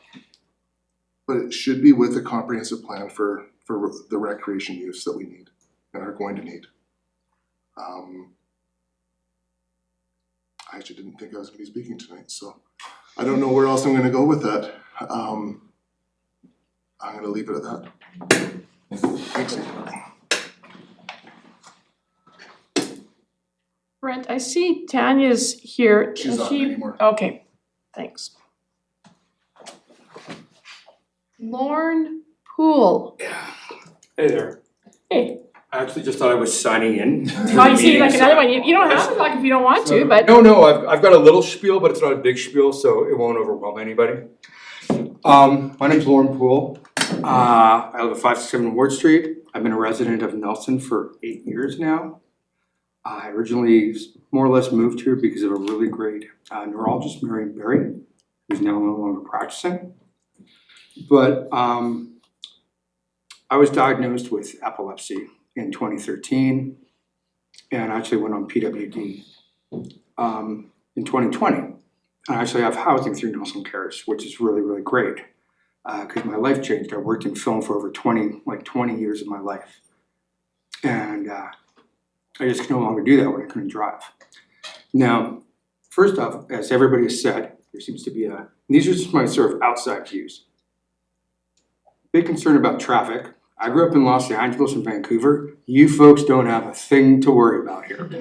But one thing, if 46 units of affordable housing were created, wouldn't that alleviate people from having to live outside of the downtown core to come into the downtown core? And what I find interesting about Nelson is I seem to chat with a lot of people who are they're opposed to affordable housing, but yet they don't like the idea of the stuff being built at the golf course. They don't want expensive condos built, they don't want affordable housing. And I just Googled something quickly. I just want to read this, and this is it for me. I Googled Nelson, BC. This is what it said. While it might sound contradictory, perhaps seemingly impossible, Nelson, British Columbia is among just a handful of small cities in North America that can lay claim to a unique mix, an unusual abundance of big city, cosmopolitan amenities, coupled with an authentic small town charm. You will feel the funky vibe and authenticity and an entrepreneurial spirit following the quick stroll down historic Baker Street, a vibrant main street that is a true adventure in itself. For those with a zest for fine dining and international fare, retail fashion and new wares, nights on the town, or relaxing days and stimulating conversation in a local coffee shop, Nelson brings it all. And I think that's true. But I think, I realize people don't like change and they don't want things to change, but when it comes to recreation, you've got a lake, you've got mountains, you've got tennis courts, and of course, everybody wants to see more recreation. But in order for people to come here and not everything be an Airbnb and to have some long-term residents, I think you need to create some housing that's affordable. And that's it. That's just my new guy spiel on your town, and it's a wonderful place. It's good to see you. It's good to see you. Ouch. Oh, yes, sorry. And you have 5 children, correct? I do. At some point in time, you might want them to move out of the house, so housing might be a thing. Thank you, Lauren. Next up, I have Mario DiBiasio. Bella. Jeez. Mario. I thought it was an attendance sheet when I got here. Oh, okay, that's fine. You don't have to speak. I signed it thinking that I was supposed to, so I. That's okay, you're gonna take a pass. Okay. Wow.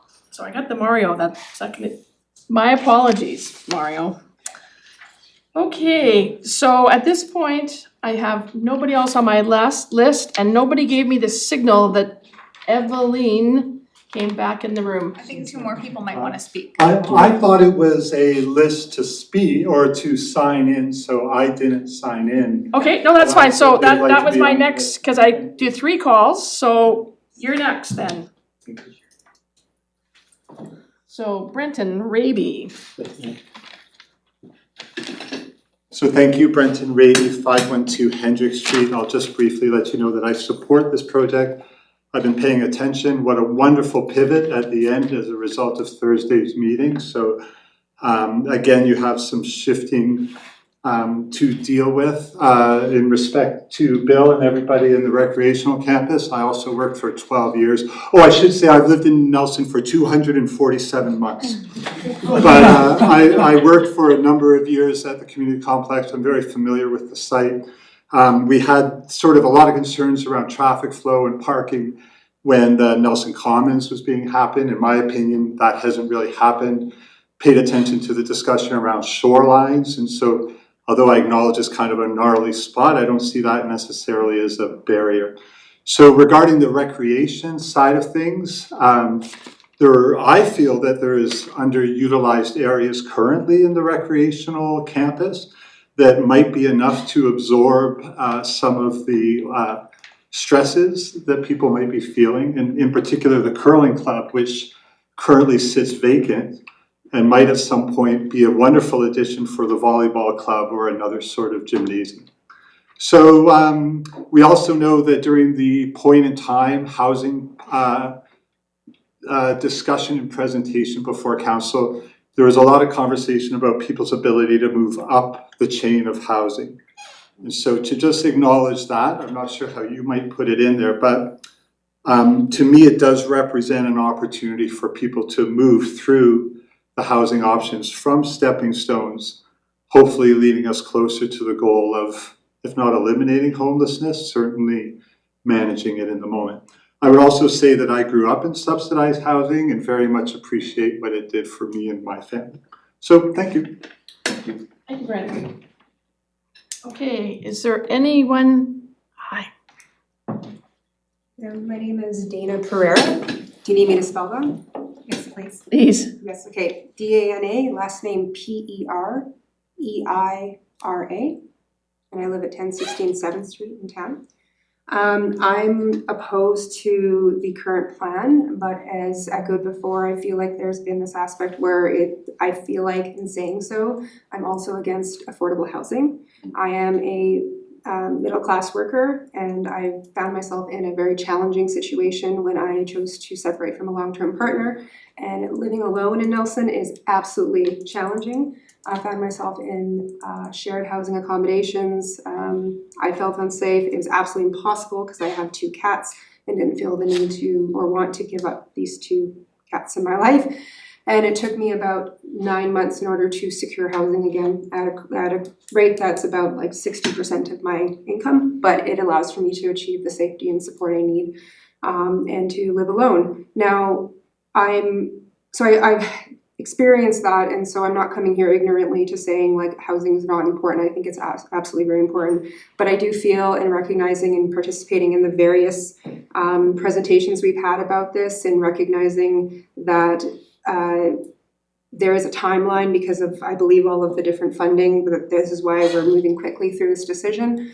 But that should not be a cause for us to potentially change the zoning of land and impacting the future development and infrastructure of recreation in Nelson. I worked for 6 years in recreation in City of Calgary and assisted with facilitating access to recreational activities for low-income households, and I recognize the importance that that has, not just for the youth, but also for the safety of our community, protecting our youth, giving them the physical literacy and ability to be able to make good life decisions and therefore have a reduced burden of our healthcare system as they continue to engage in healthy lifestyle activities.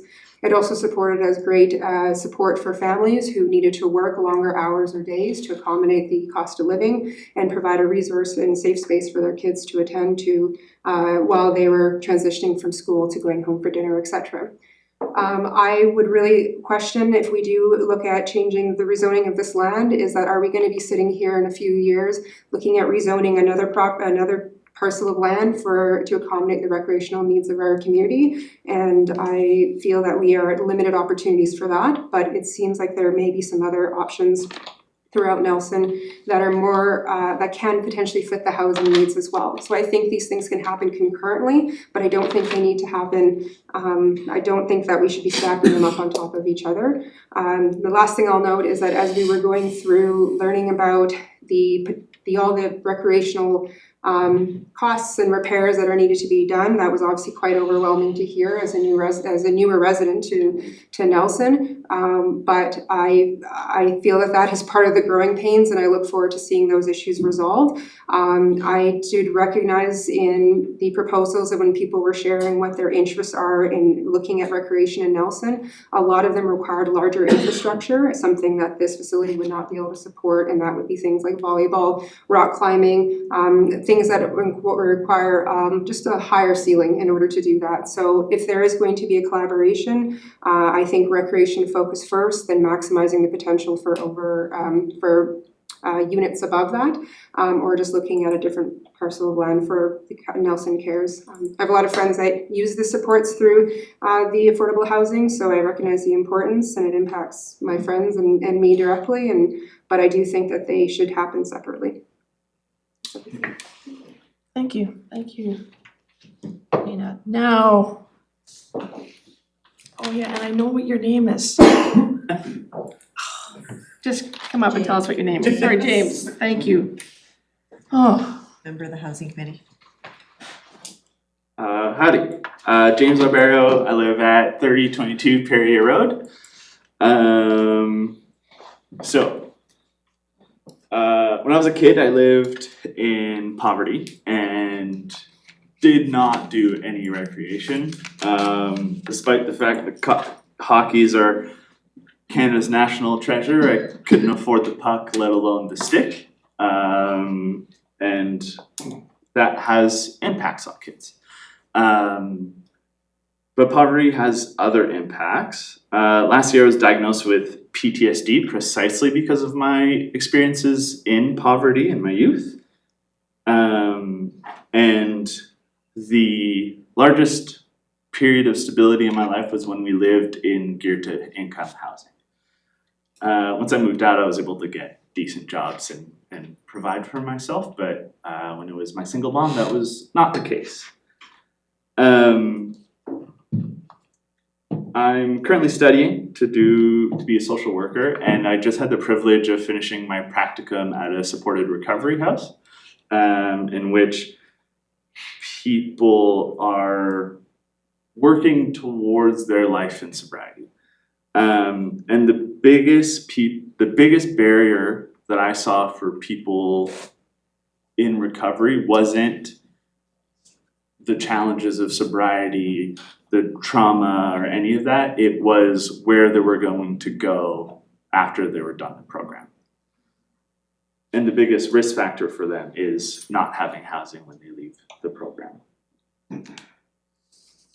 So housing, in that context, is the more important variable for people's recovery. So to me, overall, it's not an issue of housing versus recreation. It is housing so that people can do recreation. We can't focus on just recreation as a health issue while ignoring the fundamentally more harmful impacts of not having affordable housing. It's the social determinants of health.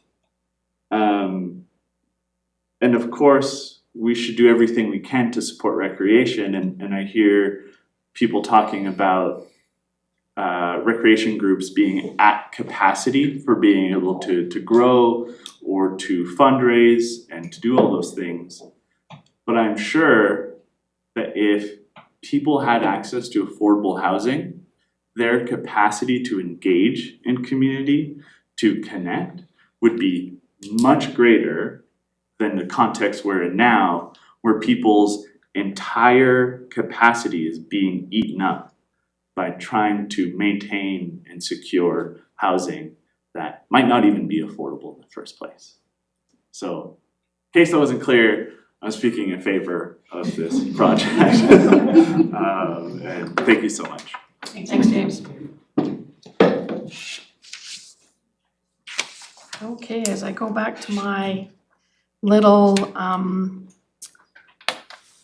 list here of things. So, oh, do I have somebody else? Here. Artur, welcome. Mayor and council, everybody in the council chambers, thank you for showing up today. I appreciate this is a really important meeting for everybody here. First of all, I just wanted to say, I do appreciate that this is a really difficult decision that you guys have ahead of you guys. Artur, Yeah. first name, last name, where you live. Arthur, last name Gryz, Gryz, Artur, Gryz. Residence, in Fairview. Thanks. And local resident. Been in Nelson since 2018, been visiting since 2008. Thanks, Artur.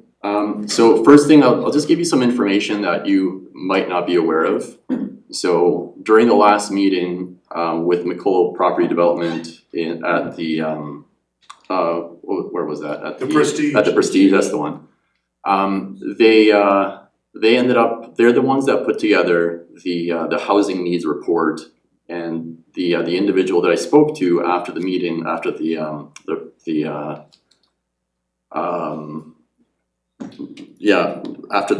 meeting there, they ended up saying that they used standardized methodology to determine the housing needs for Nelson. And I asked her, what is the standardized methodology that they used? She says, well, anybody can see that Nelson needs more housing. So that was the answer for that. And so I don't understand how they came up with that number. I said, how do we compare, how does our affordable housing compare to Castlegar, to Nelson, to Trail, to Fernie, to Invermere, all throughout the Kootenays? She says, we don't have that information. So then I presented her directly the numbers for how many, like right off the BC Housing website, how much housing Nelson offers. So as far as low to moderate government subsidized housing, we offer 395 units currently. And now it's been updated to 443 units after the Fell Street project was approved. So looking at all the other communities throughout the Kootenays, that makes us we offer 4 times more per capita of this kind of housing. So I'm not sure if Councillor Mayor is aware of this information. And also, after I found that out, I ended up going to, a few weeks later, I kind of hung out around like the Lakeside Place affordable housing development. And I was asking people, you know, are they local, are they not local, where they come from? And I spoke to 10 individuals out there, and 3 of them never set foot in Nelson. So at which point, the information that we were being provided that this is housing for locals, I don't know how many locals actually have this housing. I would love to have this information out of the 395 low to moderate income government units offered. How many people are from Nelson, and you know what is considered local? So are we importing individuals from all over Canada? Possibly. So another fact, I'm not sure if council is aware, for somebody to actually get this kind of housing, the affordable housing, I contacted BC Housing and I spoke to an individual there. What they mentioned is to receive housing in BC, affordable housing in BC, somebody just needs to be a resident of BC for 1 day. Meaning they can come from anywhere across Canada, and if they're a resident in BC, they can apply for housing in BC. Meaning anywhere, somebody can just get housing in Nelson as well. So I'm not opposed to affordable housing. However, I'm in favor of having equal and proportionate distribution of this type of housing. The reason for that is it affects property taxes in a way that a lot of individuals don't understand. So as a property owner and as a business owner, we have to offset the property taxes that Nelson Cares does not pay. And I mean, I don't find that fair, with all due respect. And I do appreciate, once again, I do appreciate that there's a time and a place for this type of housing. However, I feel that we have to hit the pause button and find out more information about, you know, why is Nelson providing 4 times more per capita than the local average? And when you look at the ICBC, most recent ICBC traffic report, they ended up identifying the Hull Street and Front Street intersection as the most dangerous in our town already. So if we're gonna be adding another 48 units to this area, how is that gonna impact the traffic in that area as well? I have many more things to say, but I mean, I understand that Nelson Cares does a lot of good things. However, I think that we need to put the pause button on this one for a while. Thank you, Artur. You got a good review. Okay, so my next step is to call for final speakers. So, yes, come on up.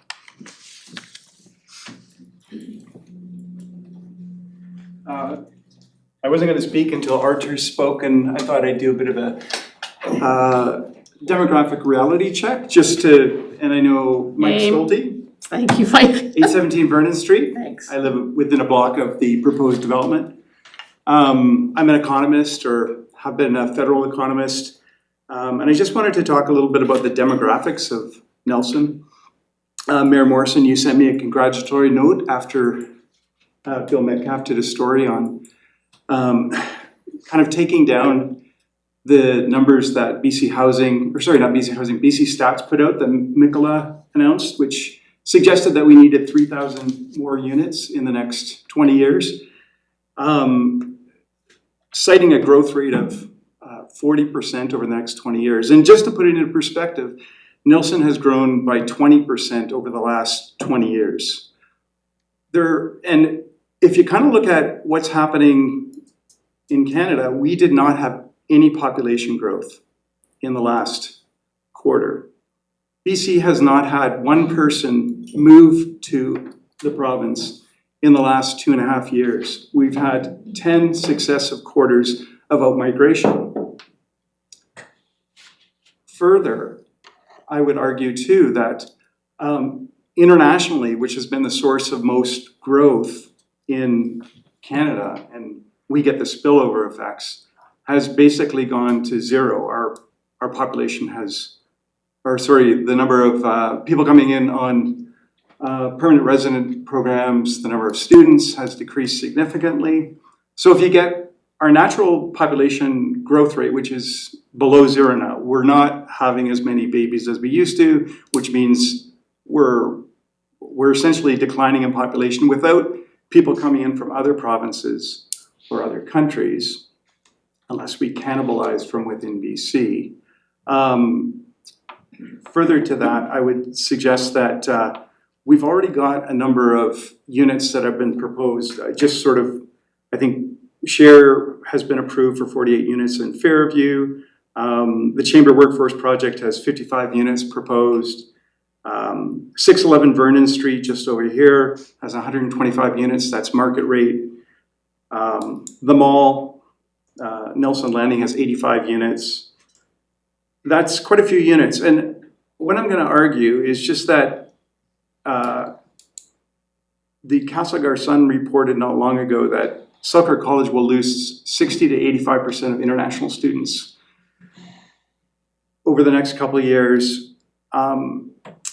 That's 760 students. Half of them are split between, I guess, Nelson and Castlegar, but that's 300 fewer students coming to Nelson over the next little while. That's gonna have a significant impact. We've got 145 beds, 36 at Silver King, 109 at 10th Street. Many of those will likely be empty as Selkirk slows down.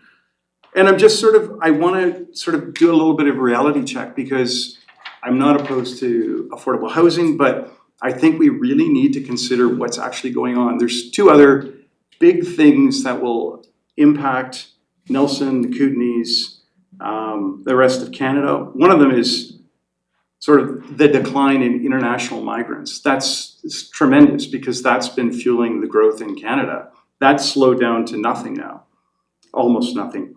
Tariffs, we have no idea what tariffs will do in terms of our local businesses. I did a workforce study a year ago which said that a lot of businesses want to expand, but they couldn't get the workforce in here. Part of it, of course, is the cost of housing and the availability of housing. But I think there's a number of factors, and I think we're still in a period where we're dealing with old numbers or old assumptions. And you know, I just wrote a report for the Economic Trust of the Southern Interior looking at the Southern Interior economy. We have the second oldest regional district in BC, or not sorry in BC, but within the Southern Interior. Our average age is 49.2 in the RDCK, which is equivalent to Japan. And we say Japan's like the oldest country in the world.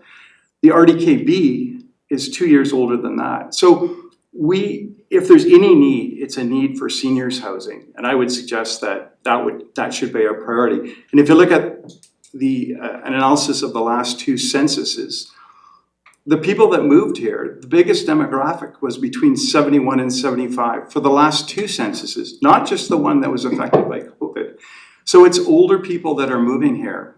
I don't know why, but they are. And I think we need a more thorough debate and investigation of the numbers, because I think we're dealing with forecasts which are probably out of date. Thanks, Sarah. Not to say, I just wanted to throw that information out because I think it's really important. And as I said, both Mayor Morrison and former Mayor Dooley sent me direct messages after Bill Metcalf wrote that article that kind of tore apart the numbers that Macola was using for a lot of the projections on housing needs. So 1,000 housing units over the next 20 years would be the most that we need. They forecast 3,000 based on BC Stats projections. I know the regional district of Cowichan Valley is also looking with skepticism at the numbers that the new BC Stats forecasting is presenting, and I think that this all needs to be factored into the equation. And I'm happy to talk further with any of you on any of the numbers because I like to talk numbers. So there you go. Thank you. Okay.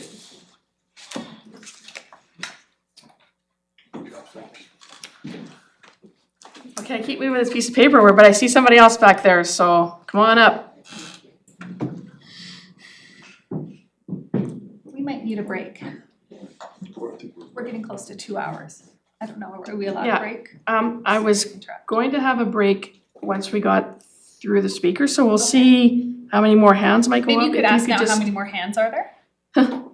I'm curious, cause I'm Okay, gonna while you're need another curious, break. okay, so, are there more people there that are gonna, I do have to go through 3 calls of whether or not there's any more speakers that wanna come up. Is anybody else contemplating speaking? So this lovely person might be our last one, but we'll see what happens when I do the 3 calls. And then after that, we do close the meeting, and then we go into another meeting to make a decision. But we will be taking a break after the close of the public hearing. So over to you and your name. Okay, and Allison residence. Ferrero. I live in Fairview on 4th Street. I'm gonna keep it short and sweet. Fully in favor of housing, particularly in this spot, affordable housing. I have looked at the City of Nelson website, and first of all, I just wanna say I've been a member of several different housing groups, provincially, locally, for the past probably 4 or 5 years. It's the discussion provincially, Canada-wide, worldwide. Affordable housing. Nelson's expensive. I mean, it's nice some of those places that they're building, but you know, when you're talking about upwards of $1 million for some of those new builds, the need is there. I think they shared at Nelson Cares that the need is there. That people are asking all the time. On a personal note, my son in the future will be needing care, subsidized, affordable housing. So I'm looking for him. He's not gonna drive. He needs things that are close. He can participate in community. There is not another site like this with this opportunity to build affordable housing here in community. Some people will not be able to drive, accessible to town, accessible to recreation. I agree, recreation is so important, and that's the other added benefit for people, to be able to access that quickly, easily, to be in town, to be close to work, and not need a vehicle. Public transportation is not fabulous if you're out of town. As far as I know, the City of Nelson has the Fell Street lot that they're looking, Shared Nelson is looking at, and this one here. And to do affordable housing, you need to have that donation of land. It's not possible if you have to buy expensive, a plot of land somewhere. So that's all I'm saying. This is a really unique opportunity. The location is amazing. Fully support. Thank you, Allison. Okay, I'm gonna pick up this paper one more. I keep picking up this piece of paper and it's kind of like a sign to everybody that to put up another hand. So my next job is to say, are there any further speakers? Are there any further speakers? And for a third and last time, are there any further speakers? I now declare then this public hearing closed. I want to thank everybody for their attendance tonight. Please feel free to stay, but we are going to take about a 15-minute break, and then council will be back to deliberate their final decision. Is the video link working for the next meeting? It is? Okay, thank you. No, I'm going up, I'm going naked on water.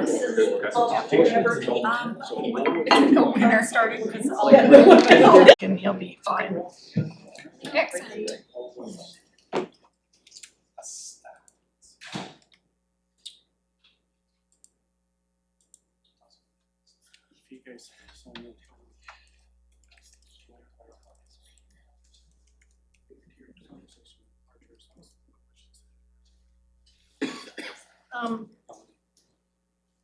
Not this one. No. Ask if she wants. Maybe you should tell her that. No. Oh, she not on. She's not. Hillary's here. Yeah. Just. Yeah. Yeah. Grain of salt. Do you really believe that BC Housing said that you could British Columbia for one day?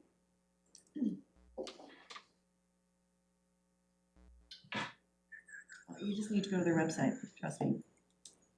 Okay, so I want to thank you, and thank you for all the people in the gallery that have stayed. I mean, we are streaming. I do believe streaming services are working today, so I know a few people had asked that on the way out the door, because unfortunately last week we had a technological, whatever happens to technology.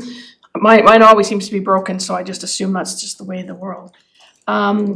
Anyways, thank you for those that have stayed in council chambers tonight. So at this point, I would like to call the special council meeting of Monday, June the 23rd to order at 7:16. And there are no late items, so I would ask if I can have an adoption of the agenda as presented. Moved by Councillor Tate, seconded by Councillor Woodward. All those in favor? And that, could I have just a couple more hands, just an attempt at people approving the agenda? Thank you. And so we are on then to item number 5, bylaws. So the official community plan amendment bylaw number 3634 2025 and zoning amendment bylaw number 3635 2025 were introduced to council on June 3rd, 2025 and received first and second reading at that time. A public hearing has now been held and council is now being asked to pass third reading of the bylaw amendments. We do have staff here to give an overview, or we can just move on to recommendations. So council, your pleasure is, do you want to hear some more from staff or? They've been working hard. I'll move the recommendation. Okay, so there's 2 recommendations there. Yes. So if you could start with Okay, so number 1. Sorry? So moved by Councillor Woodward, seconded by Councillor Payne. Okay, Sorry. thank you, that's what I. Oh, sorry. Yep, all good. Okay, so She didn't ask, but I was ready. so number 1, that the official community plan amendment bylaw number 3634 2025 be introduced and read a third time by title only. Okay, so recommendation number 1 has been moved and seconded. Council discussion.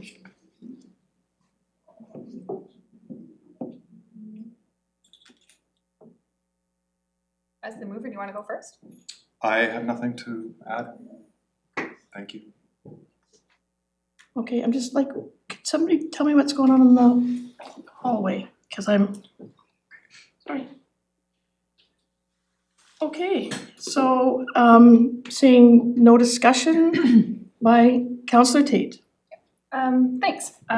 Thanks to staff for all the work. I think we're up to 485 pages now. Well done. It's a lot of pages. Thanks to public for coming tonight.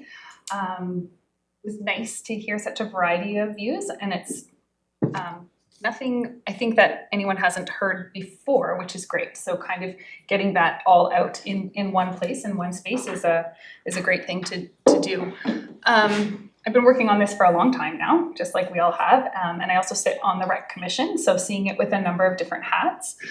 And there's some factors that I've been considering a lot, and I'll kind of outline the three that I'm looking at. I'm looking at the housing needs as one of the factors for decision making, the recreation component as one of the factors for decision making, and then the RDCK component as one of the factors for decision making. And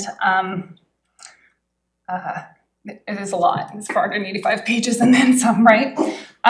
So I just want to speak to the housing needs for a second. And I've said this before in public, like a growing city is a healthy city. So whether you're growing because your population is aging and so you're living longer and so your population is growing, that's healthy. Whether you've got folks moving in because there's some kind of economic driver, that's healthy. And we want to have a growing city, which means we're gonna need more housing. I will always advocate for using our current square footage more optimally, and I don't think we're doing that yet. And I'd like to find better ways to do that. Having said that, I wanted to, and one of our speakers mentioned it, but I have a list as well, of just looking at the housing that we have in the pipeline so that we can, I think, like reduce a little bit of that pressure as we look at what things are already in the pipeline. And recognizing that we don't yet know the impacts of the rental market based on the reductions of the international students, right? I work at the college and we haven't recognized those impacts on the rental market yet, so we'll have to see how that plays out. We know that we've got transitional housing at the North Shore Inn that's right now just the temporary modular units, but that's going to be renovated so that we've got transitional, which ends up being semi-permanent for some folks, housing. We know from the Housing Committee meeting minutes from January 16th, February 20th, and March 27th that there's conversations around BC Housing's progress at the Government Road project. We know from the Chamber of Commerce that are moving forward with their BC Builds workforce housing down in Railtown. We're aware of the Vernon Street Seniors Housing Project, which I think is going to have an impact that we might not recognize how good of an impact that will have, because I know there's a lot of seniors living in large houses right now that are ready to downsize and are waiting for those spaces. So that's going to make quite a different shift, I think, that would be interesting to see how that plays out. Of course, we know about the Kulos development, which is going to have multi-unit, so it's going to have condos as well as townhouses. And then this council approved the extension of Trevor Street, which gives an opportunity for single-family houses as well. So this is a really good spectrum of the types of housing that's in the pipeline for Nelson. And I think I'm like super impressed that we've been able to get all of, like, check all those boxes as we go along. Halo. As we go along. Sorry, I just wanted to add the one that I didn't hear you mention, the Halo project. Zoned in. Yeah, I think there's okay? 6. Yeah, there's 6. Yeah, thanks. Great, yeah, that one as well. So the second thing that's floating through my head is this recreation part, and I heard people talk about like one or the other, and I really want to move away from that, and I don't think anyone's feeling that in their hearts, but it can sound like that sometimes when we're trying to simplify a conversation over coffee. When council presented the city-owned lots to the Greater Nelson Economic Development, which I sit on that as well, the council table said, okay, this could be great. Why don't you talk to the RDCK and incorporate those lots, and why don't you also consider putting in some recreation, because that would be awesome. And council asked Greater Nelson Economic Development and or the proponent to look at that as a win-win, which can be tricky to get a win-win, but that was the direction of council, like let's find the win-win here. And the proponent went out and did the work and went to the open houses and got a lot of feedback, and it was sometimes really tough, but there was a lot of feedback around, okay, how can we make this rec space work best? How can we get a win-win? And unfortunately, when the numbers came back, it wasn't a win-win. And I sit in the rec commission and we looked at the numbers, and this was not going to be a win-win. And so now that work isn't for naught, because there hasn't been this kind of proposal before where you have like a recreation / housing proposal. So I don't think it's for naught. I think that a lot of good work has been done, and there's opportunities to start bringing more people to the table, whether it's like more than one nonprofit or a nonprofit with a private sector investor or some sporting groups. Like, we don't really quite know who will be the right people to bring to the table to get to the win-win, but it seems like we're not quite there yet. There's no doubt that there's interest in the community to find that win-win, and we heard it here tonight. So I think about that. That's another aspect of what I'm thinking. And now that the RDCK has not released that land for this project, the last thing I really want to talk about is the planning aspect of this. And what we do at this table is planning for the future. So we're the stewards of public space and public land and the OCP. And that thoughtful planning has to prioritize this. We're gonna have a space there. If the housing project were to go through, you'd have a space in between the existing NDCC and the new building that's not very wide and really difficult to access. It would be very expensive to build on, and it's gonna reduce the continuity on the street front. And overall, from a planning perspective, I think that it's not the best way to move forward. It's not gonna contribute to long-term livability, and we're entrusted to shape that. We're entrusted to look at our community and look at the plots of land and see how can we make this work for the future, and how can we be fiscally responsible for having that little section of land to try to build on it in the future. I think would be really expensive, inaccessible, and problematic. So orphaning that space between two large buildings really undermines our role as the stewards of community planning at this table, which is one of the key components of what we do here. So from that perspective, looking at the housing needs and the recreation collaboration and the notion of orphaning that space in between the two buildings, I will not support moving forward with a zoning bylaw amendment to add the housing to these lots. It's, from my perspective, it's not good planning, and we're not there yet. Thanks. Councilor Ward. Thank you. I wasn't going to speak, but I feel like I need to. Thank you, Mayor. So I guess kind of in response to that, I feel like one of our jobs here is to constantly be like 10 or 20 years out in the future and be planning for where this town is going and what it needs and what its citizens need. As you all know, that we've had a 0% vacancy rate here for 15 years, if not more. And I feel like because of that challenge is one of the reasons why we have so many affordable housing units in the pipeline. And of course, they may not all go ahead. Some may not happen because granting won't be achieved.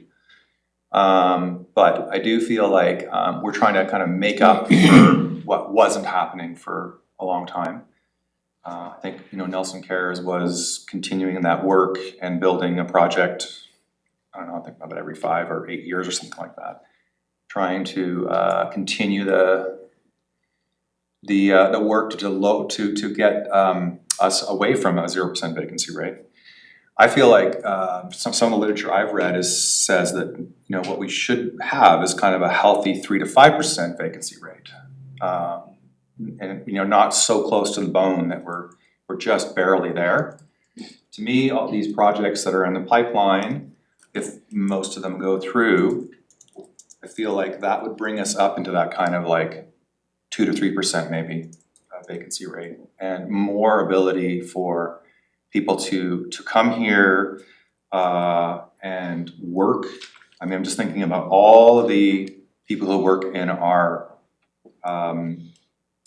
service industry. This town is a tourist town, and so there's a huge amount of population that works in the service industry that the rents have gone above their ability to pay for rent, and that's why I think for the economic health of our town, a healthy selection of moderate to low income housing is critical. And I understand the argument about that things are shifting in terms of population density. But as far as I also understand, Nelson kind of grows about 2 to 3% a year, which is a solid, healthy growth. But you know, put that 10 years, you know, we're talking like a sizable new population. And to have that full spectrum of people who can live here, we need that full spectrum of housing. And so for me, these projects are projects for the future and for what our town's gonna be in 10 years. And so for me, they're actually super important assets. Now, I wanna also recognize rec is critical. I think there is an incredible amount of rec we have in this town and lots of services, and of course, they can be improved and they can be updated. But my mind and my heart sits in that place of if you don't have a roof over your head, you're not accessing rec, you're just trying to take care of yourself and understand where the next meal is coming from or how you're gonna pay your next rent or so on and so forth. So for me, it really is that housing, a good supply of housing and a good selection of housing, full spectrum, is really that kind of ideal situation for a healthy town. And that is for me, that is the key to a healthy future in this part of the world.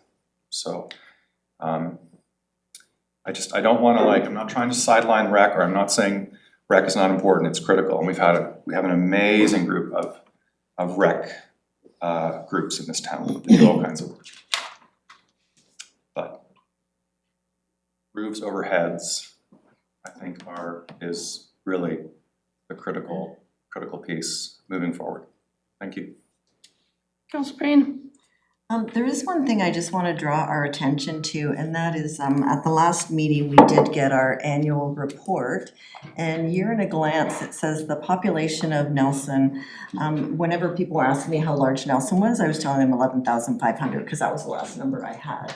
So in this report, the population is now 12,346.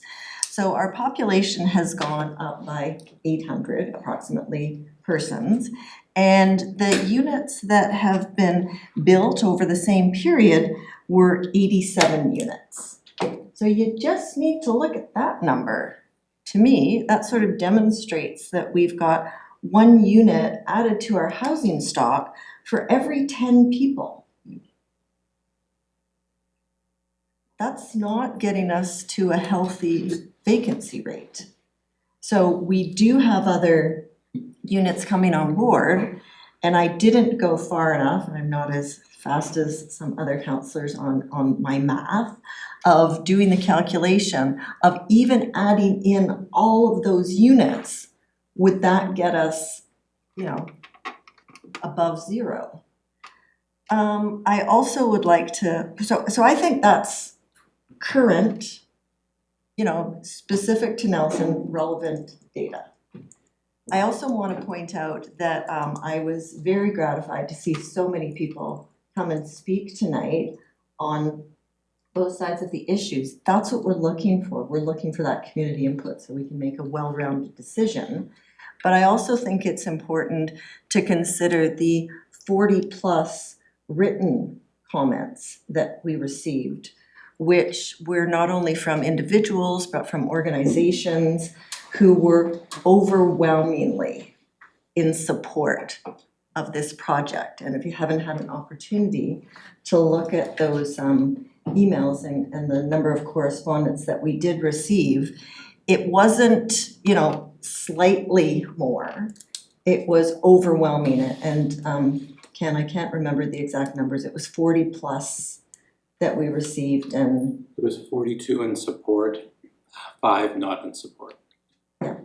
So, and reading through those emails, there were reasons to move forward with this project that even working in the housing sphere, I hadn't really fully considered the ramification of many of the benefits that this would offer us. Are there more recreational opportunities that we need to explore? I think the city has stepped up. I mean, isn't the Cube an example of that, where land was brought forward for a recreational opportunity? I think one of the things that I wrote down here was that someone mentioned that there's other land that we can develop. Well, wouldn't we say that of recreation as well? Until we've exhausted what those opportunities are, not only directly on the rec campus, but throughout the city. The report, the master plan, was it 2012, 2013? That's 12 to 13 years ago that we've had the master plan.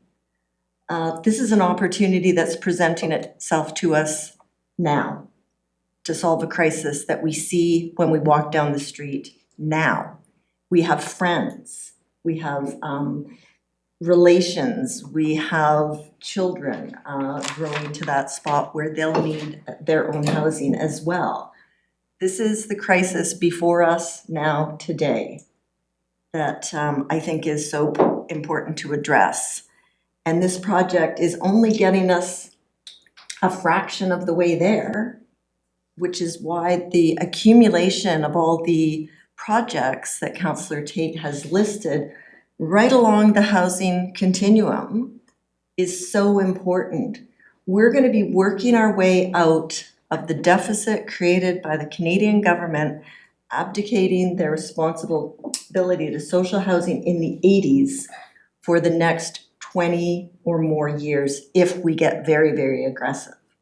It's not an overnight fix. This is not the one thing that will do it, but it is a step in the right direction in a location that will make those residents less car dependent, which is one of the other key pillars of the strategic direction for the city of Nelson.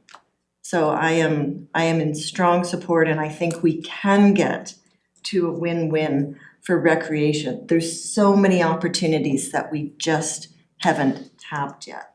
But I don't want to wait another 12 to 13 years for that to happen while that property sits vacant.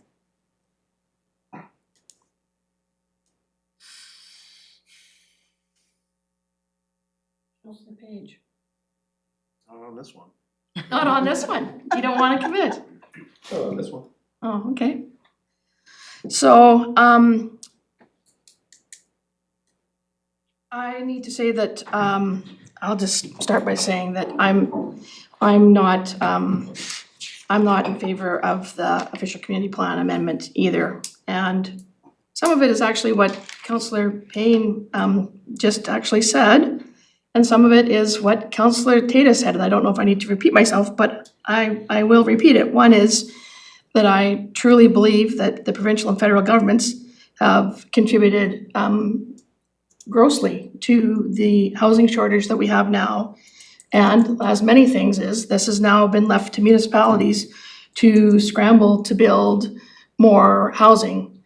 Once again, with limited resources and and very few financial ways to do it.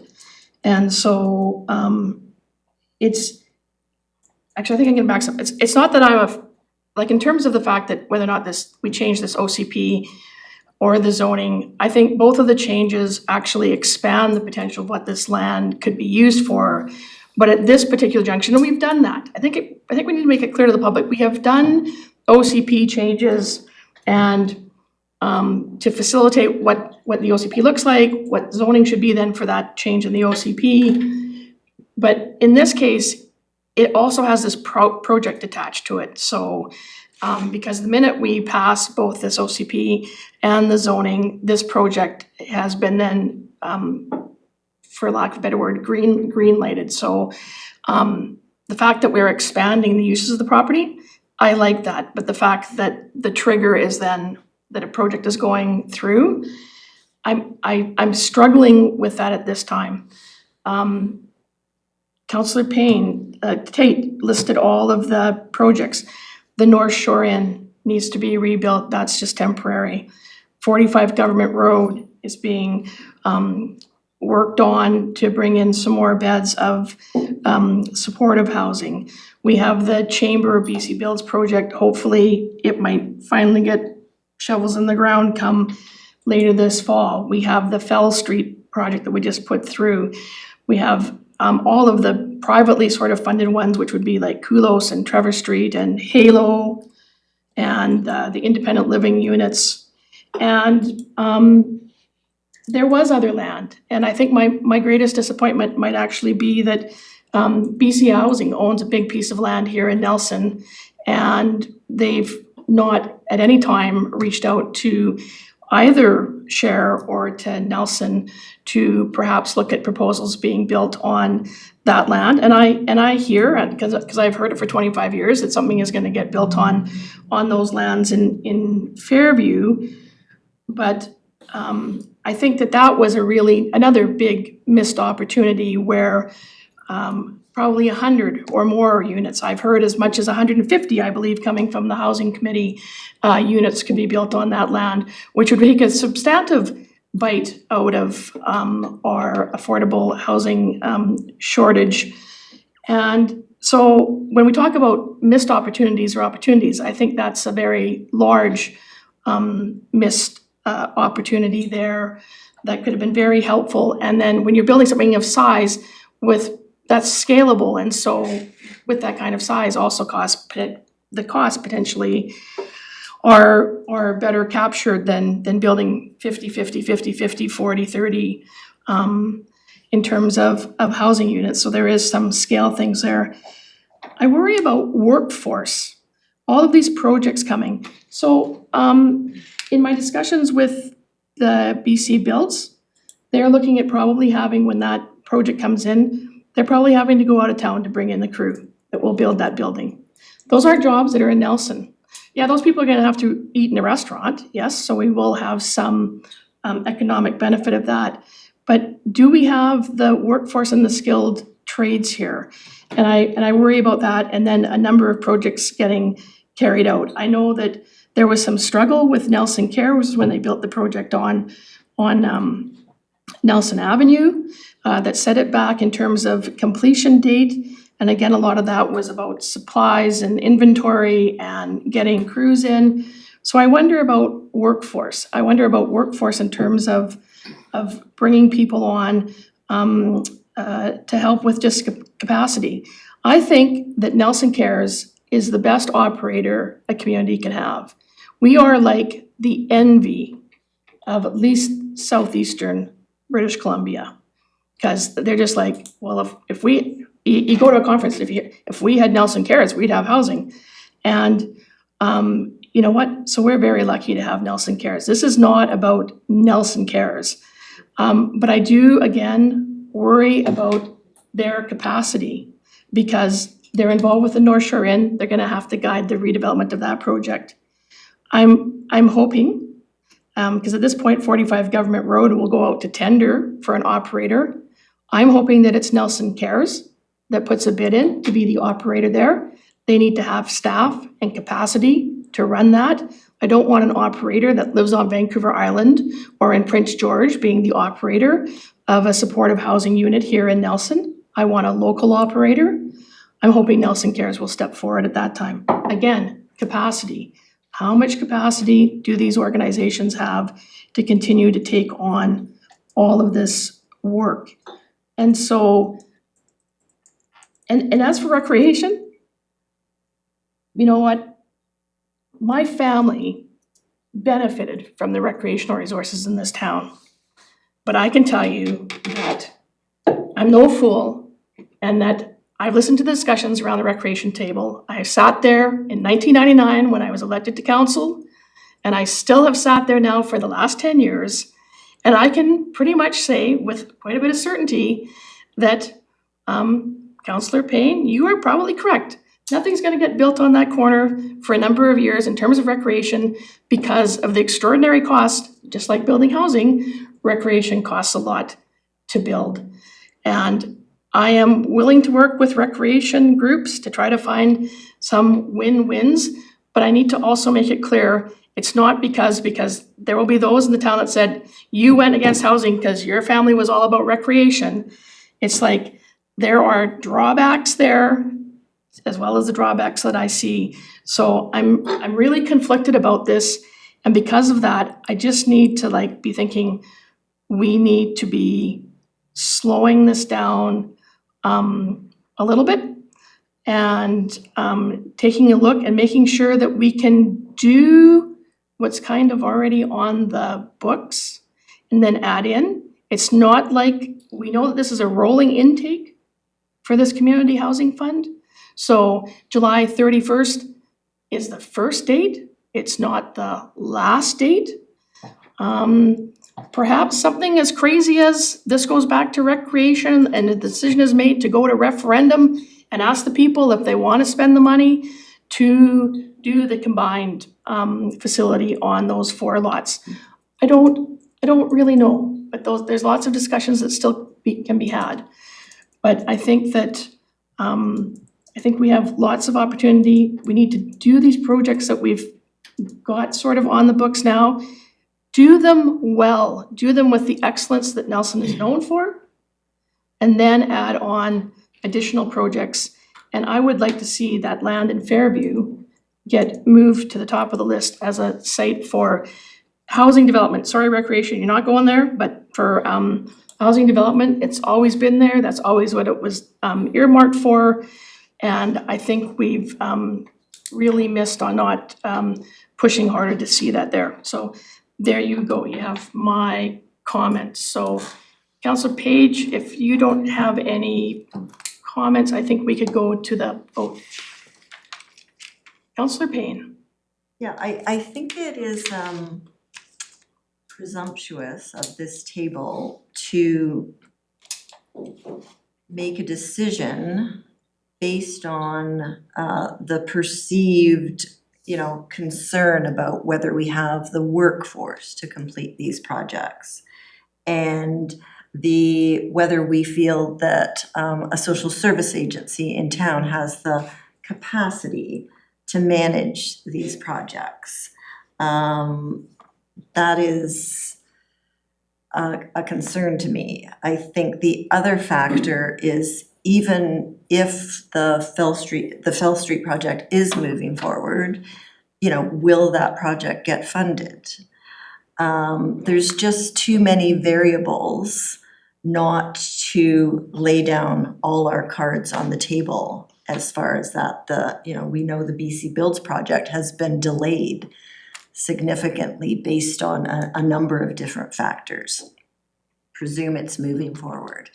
That building has taken a mighty long time to get that yellow up above the tree line there, and there have been pauses in that. So these are factors beyond our control, but offering the best opportunity to move these projects forward, I do believe is within our ability to make that decision. We're just advancing to the next step. There are steps beyond that.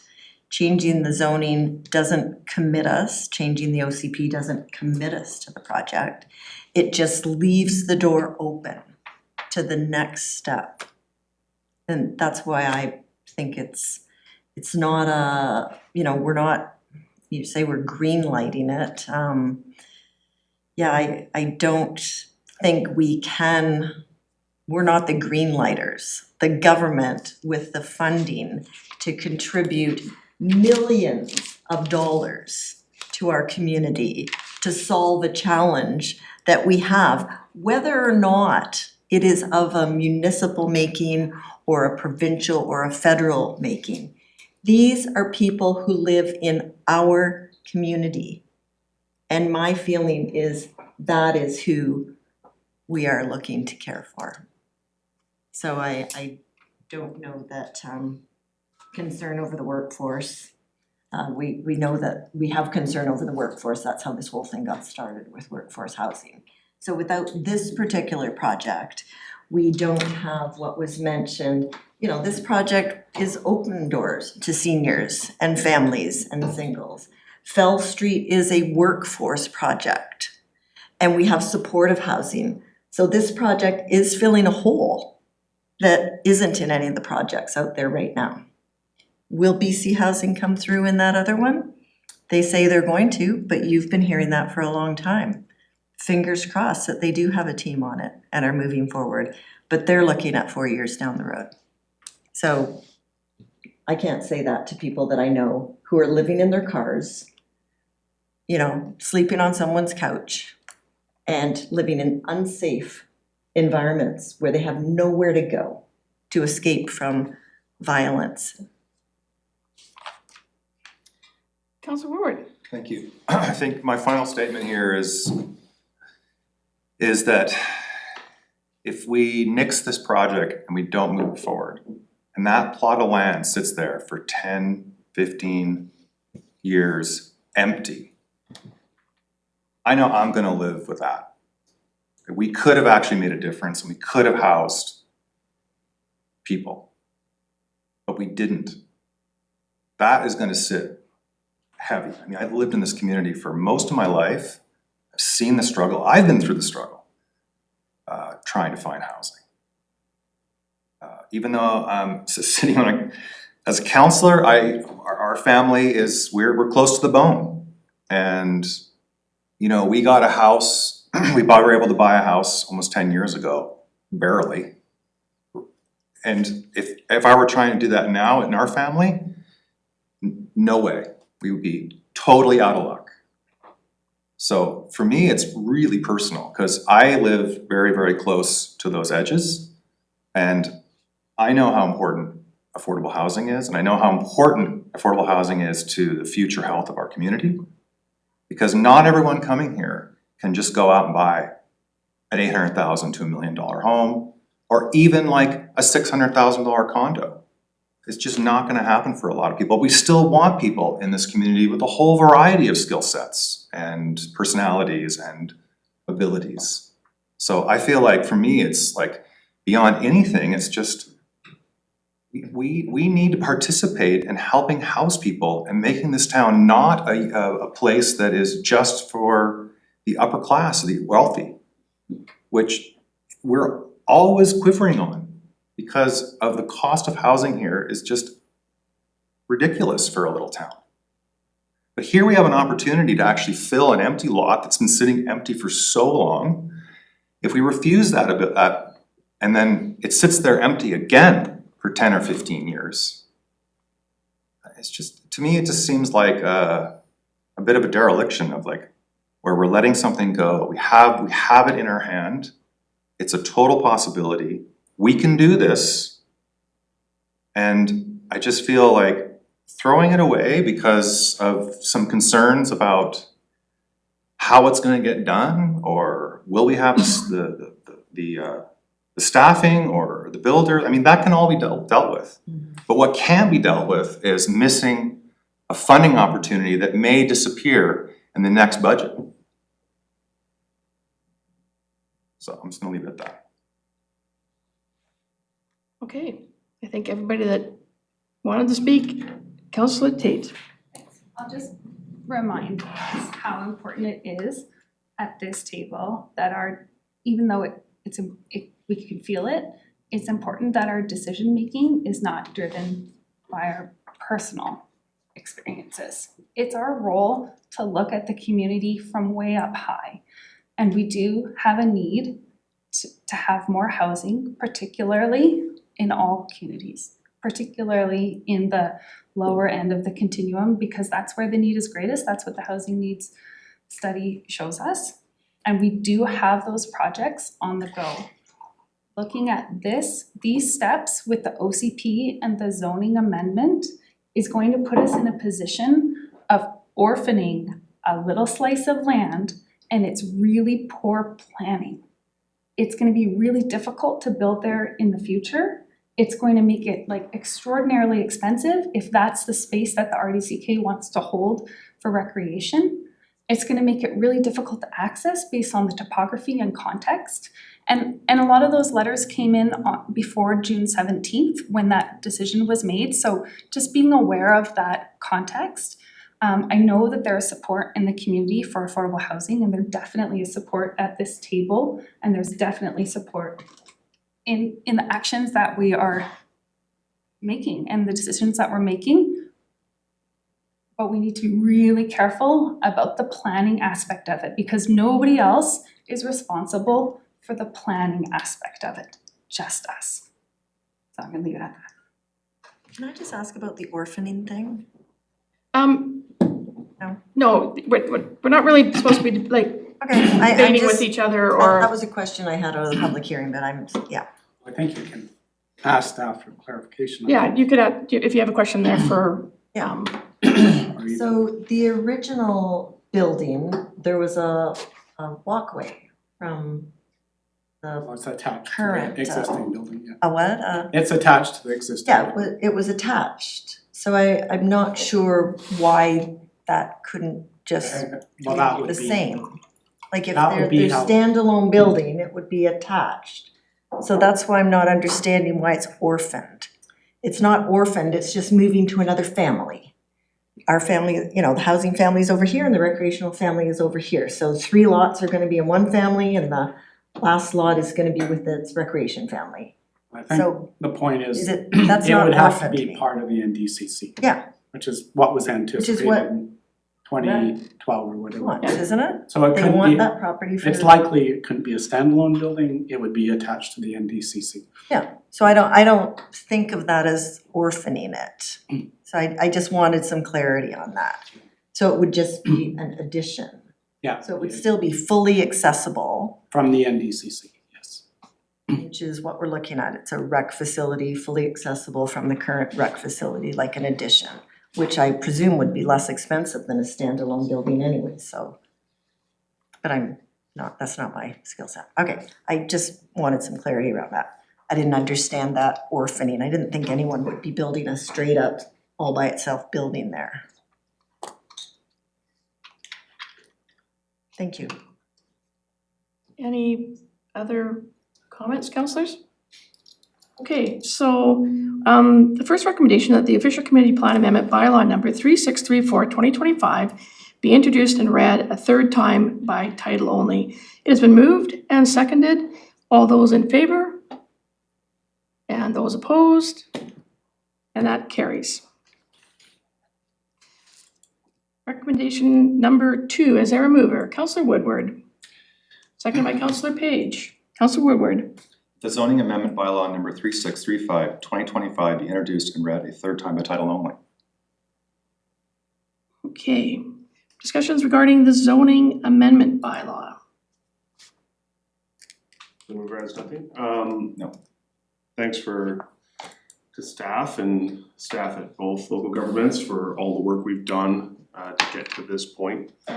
Thanks for the public to come out and share throughout all these processes. There's obviously some meeting fatigue. This has been many a meeting getting to this point.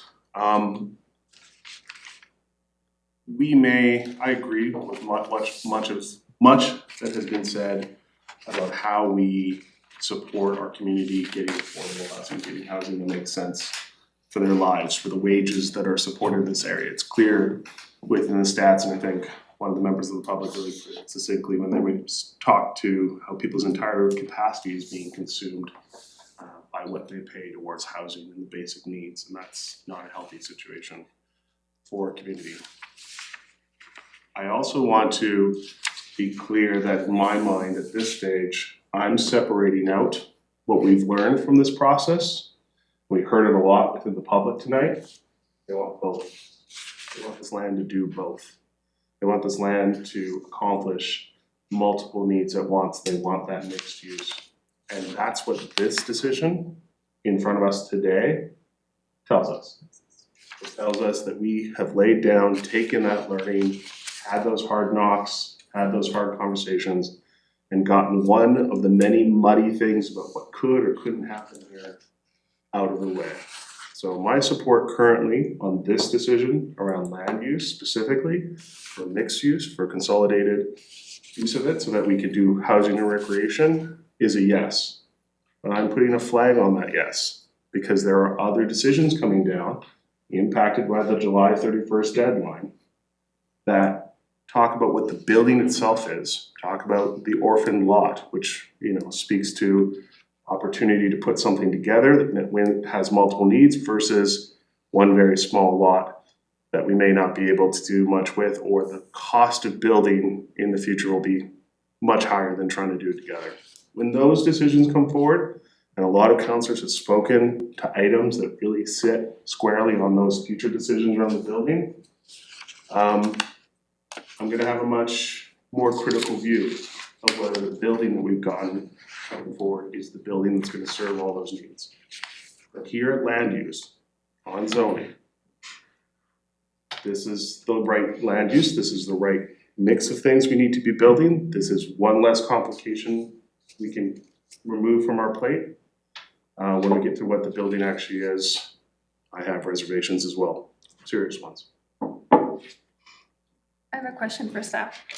Councillor Tate. Thanks. So based on that, my understanding is that the zoning does not require that the building be mixed, only that the building could be mixed based on the zoning. Yep, I get that.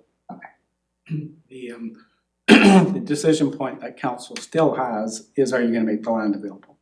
So you're zoning to allow this project, but council has, at this time, what's the resolution that you've made, it has to have a recreation component. So on July 8th, as you saw in the staff report, it will come back recommending that you make it available for housing. And so that's a separate decision that you will make. I So understand even though that. you change the land use, you still have to make a decision, are you gonna make it available for housing only? Right, and I understand that. I just also recognize that there is a point of crossing the Rubicon, and we've had a lot of these conversations for the last 12 or 13 months. And it's a really good moment to say, pump the brakes. Let's make sure we're looking from 10,000, 30,000, 40,000 feet. Get the win-win. The Rubicon, it's a river. It's a river? It's a Okay. river. It's Rubicon. Councillors, any other further comments? Questions? Seeing none, we've had it moved and seconded that the zoning amendment bylaw number 3635/2025 be introduced and read a third time by title only. All those in favor? And opposed? And that carries. Thank you, councillors. So, if I could now have a resolution to adjourn. Moved by Councillor Woodward, seconded by Councillor Page. All those in favor? And that carries. Thank you, everyone. Thank you very much to those in the gallery that stayed with us and those that went home and turned on the YouTube station to watch the final debate.